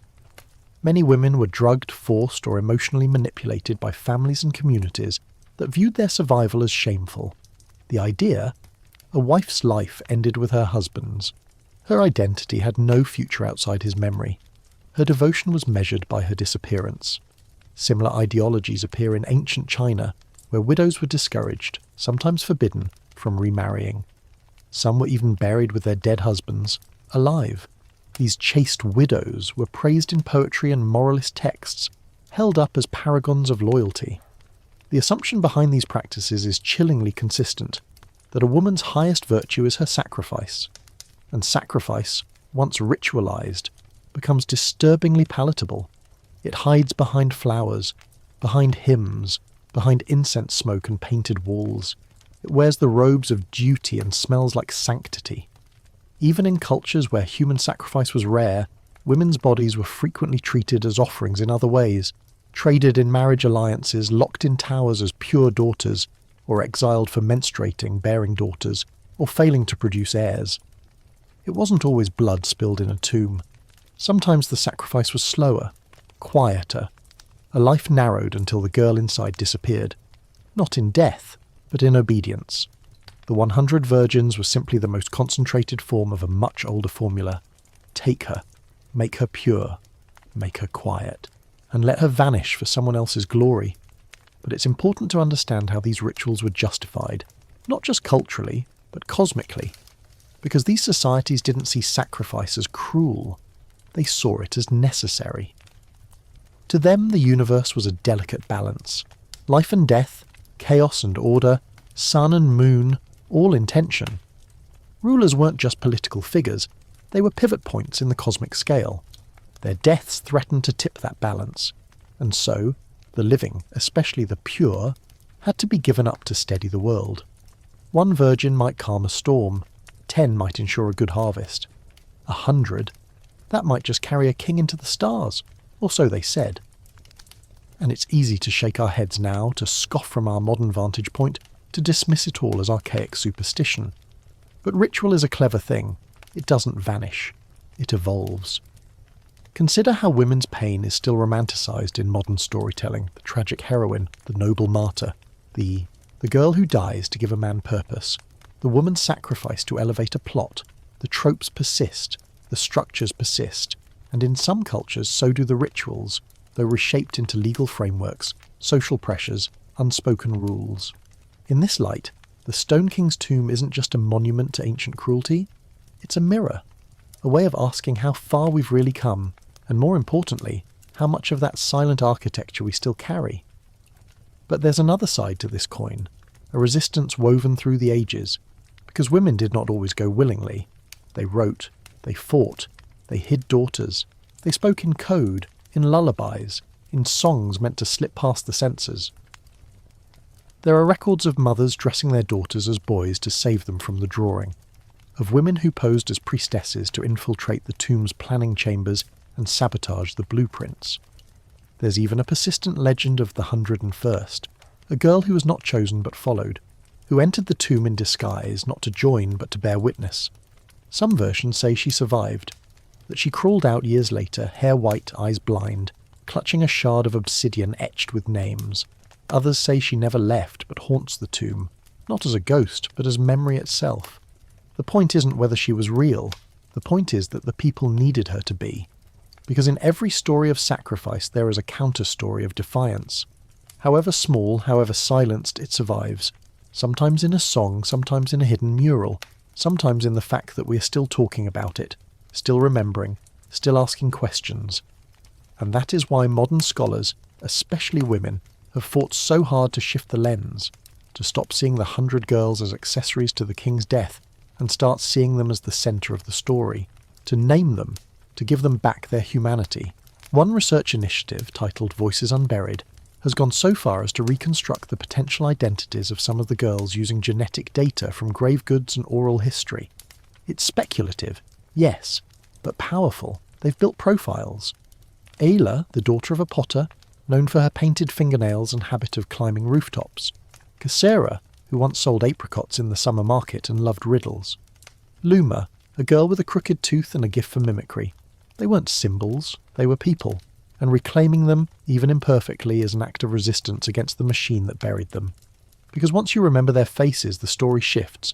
It's no longer about a king's glorious end, it's about 100 beginnings stolen, and the strange, stubborn way they've continued anyway. Through legend, through song, through the echo we hear even now, when the world is quiet. The tomb lies still now, still and sealed, wrapped in vines and guarded by rusting fences and the wary superstition of the locals. No tourists visit it, no government signs declare its significance, and yet, people come. Not many, not often, and never with fanfare. They arrive at odd hours, dawn, twilight, in the drizzle before storms. Some come barefoot, others bring objects, coins, blue cloth, polished stones, fragments of song. They leave these at the base of the mausoleum without speaking. No selfies, no tours, just silence, sometimes tears. Why? Because even though centuries have passed, the place breathes a kind of grief that doesn't age. The air seems thick with unfinished lullabies, with the weight of voices that never got to rise beyond the stone. Those who stay too long report strange feelings, not dread exactly, but a disorientation, as though time folds in on itself. Some hear humming, some hear nothing at all, and insist that's what frightened them most. But the stone doesn't hum, not anymore. It listens. Or so the legends claim. Because this was a holy horror, a sacrifice carried out not only in the name of divinity, but through divinity. And wherever religion and ritual walk hand in hand, their path often winds into shadow. What we now recognise as brutality was at the time the height of faith. The court priests believed the ceremony would ensure celestial balance, that the king's transition to the stars required a choir of untouched souls, their lives harmonising with the gods. This was not seen as cruelty. It was destiny. That's the danger of holy purpose. It rewrites ethics. The closer one gets to a divine claim, the easier it becomes to justify the unimaginable. In the days leading to the burial, the high temple was said to ring with chant and incense. A massive bowl of sacred oil burned night and day. A special elixir was brewed, sweet and thick, meant to calm the nerves of those who would participate. The priests fasted, bathed 3 times daily, and wore robes stitched with verses from the Book of Breath, the kingdom's most revered sacred text. That text has largely been lost. What little remains describes the afterlife as a vast lake of stars, each soul a ripple moving toward the great sun. To reach that place, the dead required anchors from the living, songs, tears, blood, and fire. Especially pure blood, untouched breath. In the Stone King's doctrine, virgins became not just acceptable, but essential, and so the girls became vessels, not people, not daughters, not dreams. In one fragment of the Book of Breath, the role of the virgin is likened to a wick lit for the journey. Another passage reads, "Their mouths shall open, and the heavens shall listen." One line, often recited during funerals, still lingers in modern liturgy. To rise alone is to fall again.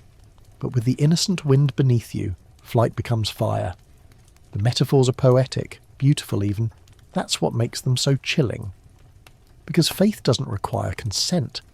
It often bypasses it, dressing control in divine poetry. This is not unique to the Stone King's kingdom. It's a pattern seen in temples across the globe. In ancient rituals where young women were given to volcanoes, thrown into rivers, buried beneath crops, all in the name of gods who, apparently, valued purity more than humanity. We can catalogue the ceremonies, track the symbols, debate the theology. But in the end, it always returns to this.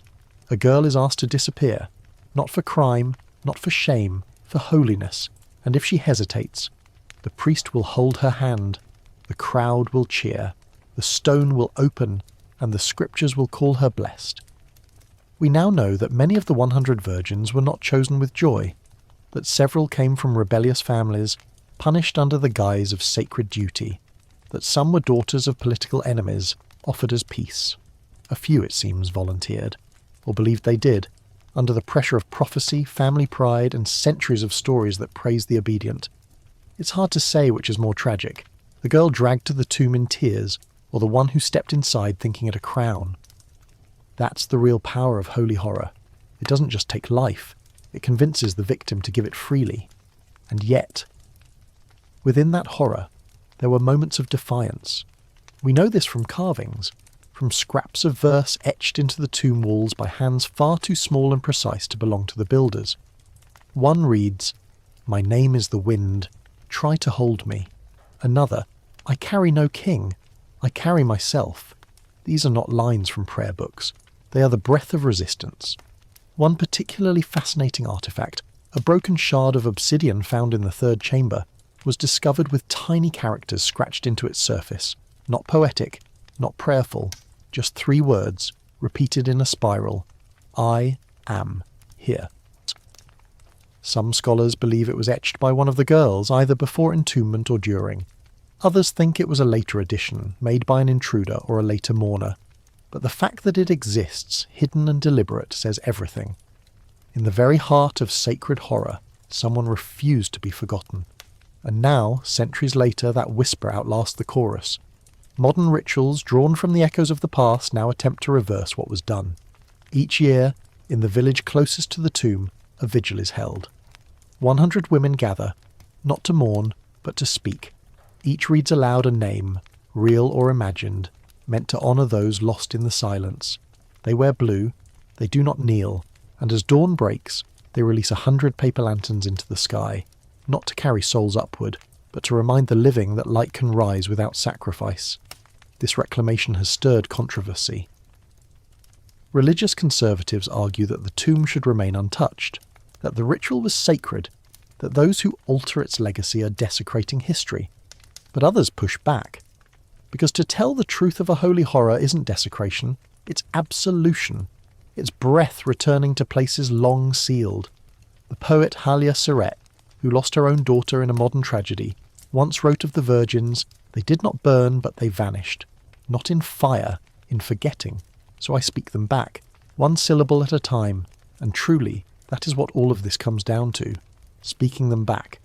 Because when we call it sacrifice, we risk sanctifying it. When we call it tradition, we risk repeating it. But when we call it what it was, a holy horror, we give the victim space to return, not as symbols, as girls, as names, as echoes that will not fade.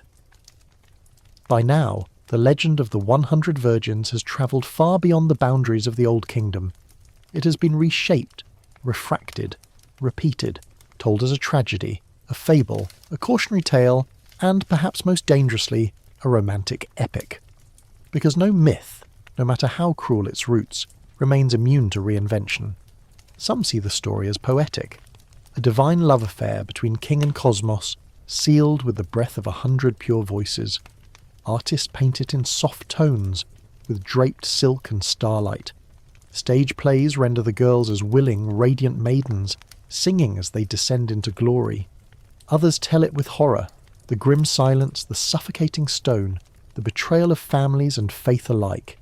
These retellings highlight the machinery of sacrifice, the cold mathematics of power and obedience. And then there are those who seek only the truth, not legend, not pageantry, but the real, the historical, the archaeological, the human. These are the ones who dig, literally and metaphorically. One of them was Dr. Keelan Meir, a quiet, methodical historian who spent 2 decades studying funerary rites across cultures. His obsession with the Stone King's tomb was neither mystical nor dramatic. It was clinical. He wanted facts, timelines, names, structures. But the deeper he dug, the less solid those facts became. In his field notes he wrote, "Each artifact contradicts the last." The murals suggest mourning, the documents suggest celebration, the architecture implies musicality, the remains whisper resignation. It is a story told by 1,000 mouths, none of them agreeing. What unnerved him most wasn't the lack of clarity, it was the lack of certainty in the certainty.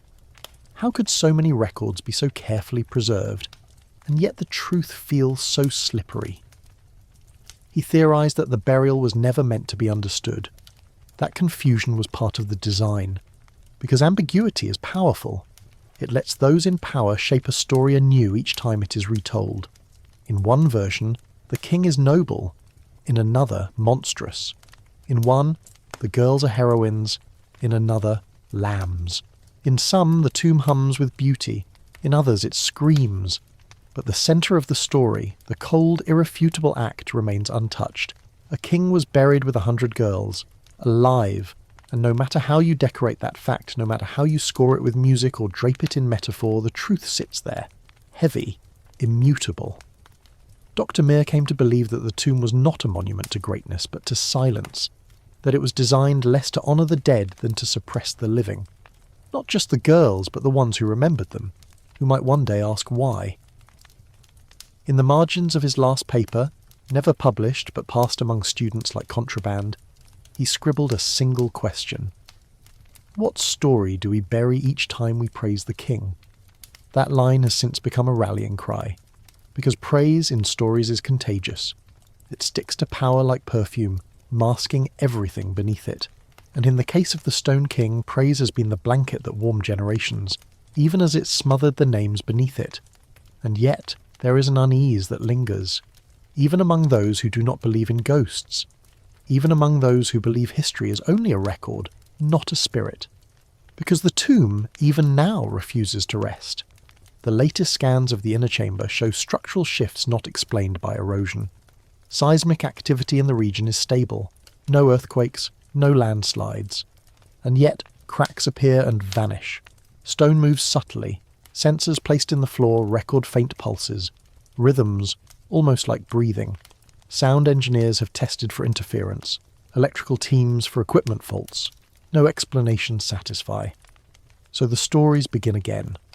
Some say the girl's spirits remain trapped, caught between ritual and justice. Others claim the tomb was built over a fault line that mimics heartbeat rhythms. Some insist it's nonsense, coincidence at best, fantasy at worst. But the truth? The truth is the ground remembers. Stone is slow, yes, but not deaf. And in the silence between chants, between footfalls, between theories, something pulses. Not malevolent, not benign, just present. Some believe the mausoleum is alive in another sense, not as a conscious being, but as a narrative engine. A structure so saturated in meaning, in belief, in grief, that it continues to generate emotion long after the facts have faded. A sacred trauma fossilized. This isn't as strange as it sounds. We know that certain places hold memory. Battlefields, temples, ancestral homes. People enter them and feel something, even if they can't name it. The weight, the hush, the invisible pressure of what occurred there. The tomb is one of those places, and those who've stood before it say the silence isn't empty, it's full, as if something once screamed so loud that the air still holds its shape. And maybe that's the final echo of this whole saga. Not the myth, not the murder, not even the mystery, but the quiet. Because if we're honest, the story only terrifies us because it could happen again. Not in the same way, not in stone, not with incense and oil, but in systems, in traditions, in language that glorifies obedience, masks violence as devotion, and calls silence sacred. It's already happened, hasn't it? In boardrooms, in temples, in bedrooms, wherever power demands presence and punishes resistance, wherever a girl is told her worth is what she withholds, wherever someone is erased in the name of something higher. So maybe the story of the 100 Virgins isn't ancient at all. Maybe it's just wearing older clothes. And if that's true, then telling it, truthfully, tenderly, fiercely, isn't just history, it's resistance. Because each time we say their names, imagined or remembered, we unseal a little more of the tomb. We let the breath escape. We break the rhythm, we rewrite the ritual, and in doing so we remind the world silence was never consent. It was a sentence, and we, generations later, are still serving it, until we choose not to. Night falls fast over the tomb. Not in the usual way, where shadows stretch lazily and the sky fades from blue to grey to velvet. Here, dust drops like a curtain. The light stutters. The birds stop mid-note. The crickets hold their breath. And the silence, that ever-present gently humming silence, deepens into something almost tangible. Locals say that if you stand near the tomb after sunset, you can feel it. Not a breeze, not a chill, but a pressure in the chest, like someone standing too close. Like an inhale that never exhales. That's when the stories begin again. The ones no one wants to believe but no one dares ignore. They call them the echoes, whispers on the wind, humming from the earth. Once, it was said, a mother heard her daughter's lullaby coming from beneath the stone. She collapsed. When they found her, she kept repeating, "She still sings. My baby still sings." Of course, the authorities deny these tales. There is no music in the tomb, they say. No air movement strong enough to carry sound. No voices trapped in the walls. Just time, weight, and imagination. But the stories persist. In one nearby village, no girl is allowed to sleep facing the tomb. Mothers turn their daughters' beds at sunset quietly without ceremony. In another town, women sew tiny bells into their hems, just enough to jingle faintly when they walk. The reason? So they can hear each other, so none are taken by mistake. By whom? No one says. But the implication is clear. Whatever watches the tomb doesn't always remember the difference between past and present. This is where the legend bleeds into the paranormal, where grief turns to ghost story. The 100 virgins have taken on a second life, not just as victims of history but as restless presences. The reports are consistent. Dreams, mostly. Dreams of halls lined with veils, of voices layered on top of each other like rain, of stone walls pressing closer with every breath. Some dreamers report being one of the girls, feeling the silk robes on their skin, the coal bowl in their hands, the heat building slowly. Others stand at the door, unable to move as it slides shut forever. One particularly unsettling pattern: people who visit the tomb often return home with songs they don't remember learning. Simple, haunting melodies. No lyrics, just sound. They hum them while cleaning, while cooking. They don't realise it until someone else points it out. Some of these melodies have been recorded, and when compared to the tonal range of the chamber alcoves, they match. Not approximately, exactly. This has led to a fringe theory, one part archaeological, one part supernatural, that the girls never truly stopped singing, that their breath, their harmony, their collective vibration imprinted itself into the stone, into the air, into the very shape of silence itself. Not ghosts exactly, not souls. Something else. A resonance, a spiritual fingerprint, a haunting that isn't about fear, but memory too dense to dissipate. Most scholars dismiss this. They prefer the tangible, the murals, the bones, the rituals. But even they admit something strange happens when studying the site for too long.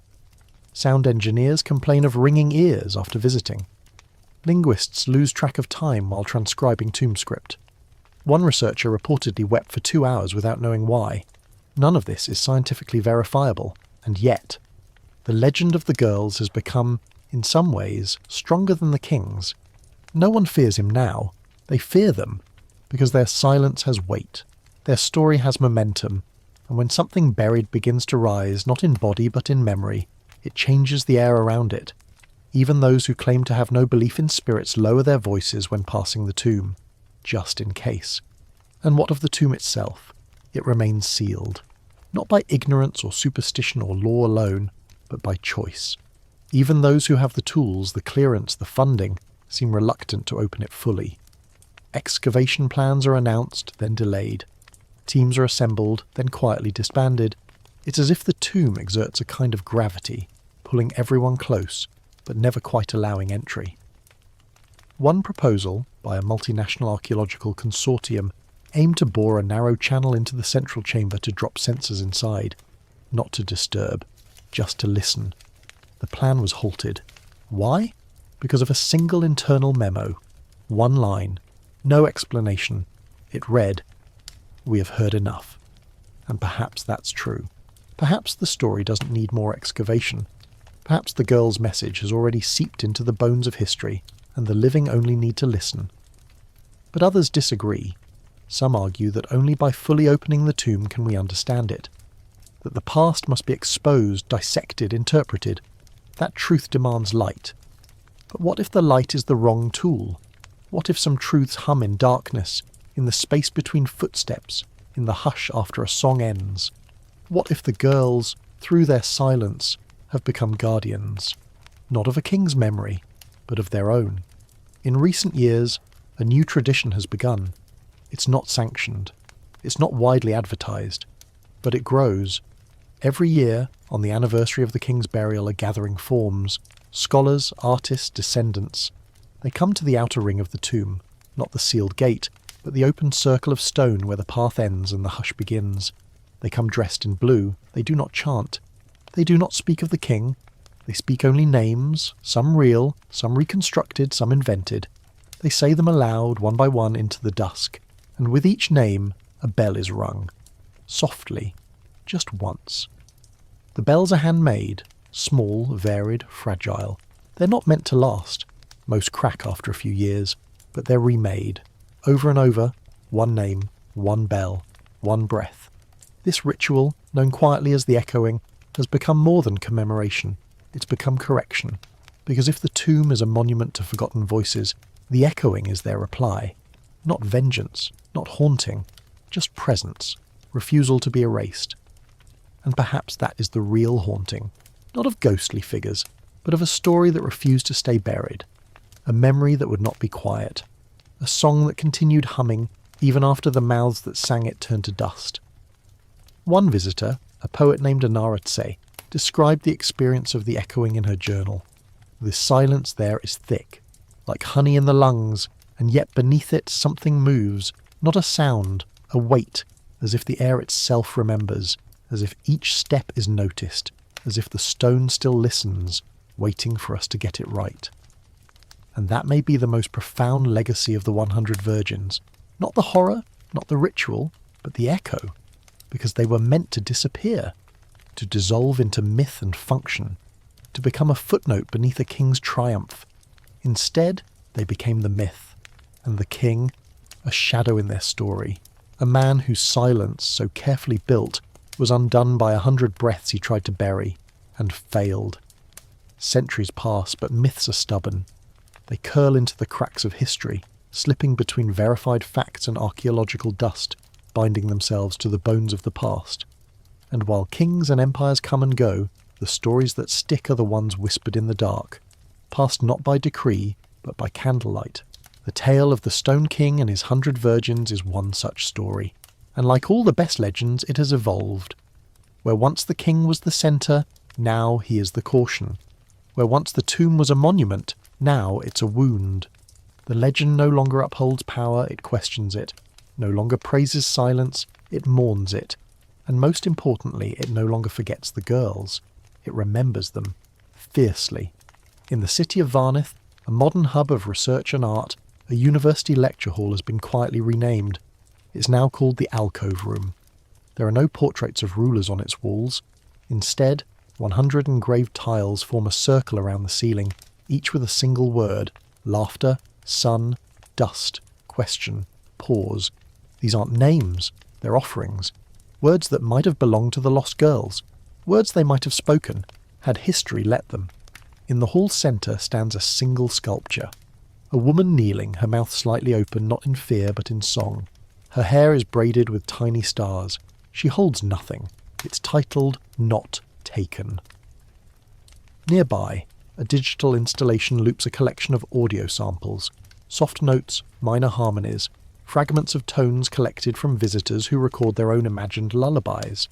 The soundscape shifts throughout the day, never repeating, always layering new echoes over old. People sit for hours in that space. Some close their eyes, some cry, some hum along. In another corner of the city, children's books retell the tale of the 100, but not as tragedy. In these stories, the girls escape. They outsmart the king. They sing the stone into dust. They become birds or constellations or rivers that flow far from the tomb's shadow. One book, The Girl Who Walked Backwards, tells of a maiden who faces the tomb, then turns and walks away. The final line reads, "And in walking she rewrote the world." That's the power of reclaiming myth. It doesn't just remember what happened. It reimagines what could have, and in doing so it changes the way we understand the past and ourselves. Because to look at the story of the 100 is to ask uncomfortable questions, not just about the king, not just about the ritual, but about the world that let it happen, the system that supported it, the voices that stayed quiet. We don't ask these questions to assign blame. We ask them to avoid repetition, to name what was once considered unspeakable, to say, this happened, to say, they mattered. There's a phrase etched into a stone bench near the tomb now. No fanfare accompanied its installation, no government announced it, no historian claims it, but someone placed it there, precisely, purposefully. It reads, "We see you, we hear you, we remember." People leave flowers there, not white, but blue, always blue. That colour, once the hue of royal mourning now reclaimed, has become a symbol of the girls, not of their silence, but of their breath, the breath that once filled the tomb, now spilling out across centuries, filling books, murals, stages and songs. And yes, the story still divides people. Some accuse these modern interpretations of sacrilege. Others argue they distort history, prioritise emotion over accuracy, overlay a contemporary lens onto ancient practices. But perhaps that's the point. Because the past isn't a museum exhibit. It's a conversation. It speaks, and we respond. And in the case of the 100, that conversation has finally turned back toward them. Not their absence, not their utility, but their selves. One researcher, during a public lecture, posed a remarkable thought. What if they were not sacrificed for the king, but for us? Not by choice, not in purpose, but in consequence. What if their memory now serves not to elevate a man, but to protect us from becoming him? It's a heavy idea, but it carries weight. Because remembrance is not just about justice, it's about prevention. And when we remember the girls, not as martyrs or metaphors, but as people, we build a kind of armour against future silences. Because stories like this don't vanish. They echo, and echo, and echo. And each time we tell them truthfully, we dull the power of the myth that buried them. And each time we tell them beautifully, we give their breath back. Not to the king, but to the sky. To each other. To the pages we write and the children we teach and the songs we sing in the quiet. Because in the end, what were the girls if not a song the world tried to forget? And what are we now, if not the singers who remember? And so, we return to the tomb. Still sealed, still listening, still thick with the breath of stories too old for certainty and too vivid to forget. The Stone King, once the centre of an empire, now lies largely in shadow. His once glorious name, echoed through temples and burned into banners, is rarely spoken without pause. The world has moved on, but not without remembering. Where once his death ritual was recited in reverence, now it is taught as a warning. Where once his burial was the blueprint for royal eternity, it has become a symbol of the consequences of unchecked power. The focus has shifted, from the man who ordered the sacrifice to the girls who became its unwilling centre. And in that shift lies something powerful, a narrative revolution, because the legacy of the 100 is no longer his alone. It has become collective, claimed by artists, educators, dreamers, survivors, retold in dances and novels, encoded into educational programs, whispered at midnight in crowded school dormitories where children dare each other to recount the story without flinching. They flinch anyway, not from horror, but from something subtler, sadder, recognition.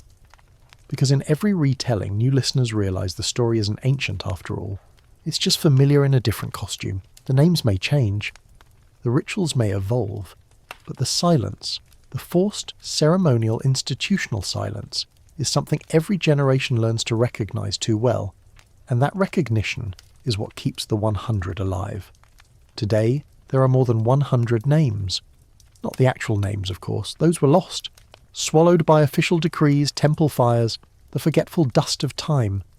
But the names we've given them, through art, research, remembrance, now number in the thousands. A global art project called The Unfinished Chorus asks participants to choose a name, real or invented, and write it on a scrap of fabric. These fragments are then sewn into a single, ever-growing tapestry, shaped like a spiral. 100 concentric circles. The core is blank, a space left intentionally empty. For breath, for pause, for all that was lost. The project travels from city to city, unrolling in parks, museums and schools. People kneel to touch the names, to whisper, to cry, to sing. In this way, the girls are no longer trapped in stone. They walk among us, not as ghosts, as memory, as movement. And still, the tomb waits. Its gates remain sealed. Not because of fear, or superstition, or disinterest, but because no one, truly, wants to open it. Not anymore. We understand now that the tomb was never meant to give us answers, only consequences, that what was buried wasn't just a king's pride or a people's silence, but possibility. The possibility that, even after centuries, a story like this could still change shape, could still shift focus, could still become something new. In the most recent official statement from the Cultural Heritage Authority overseeing the site, a line stands out, not for its academic rigour, but for its simplicity. We believe the greatest honour we can give the dead is not to disturb them, but to let their story speak louder than any excavation ever could. And so, the tomb remains closed, but not forgotten, and in the quiet surrounding it, something else blooms. A gentle refusal, a choice not to repeat, not to glorify, not to lose ourselves again in marble masks and golden lies, a choice instead to listen, to honour those who were silenced not by echoing the king's name, but by learning the names he tried to erase, to remember that the most sacred song is not the one sung to please power, but the one sung to reclaim breath. This, ultimately, is the legacy of the 100. They were meant to disappear, but they did not. They were meant to be remembered only as background to a man's greatness, but they outshined him, not in life, but in legacy. And in that legacy they continue to breathe. We see you. We hear you. We remember. Let your thoughts soften now. Let the story's final echoes drift gently away, like petals on water.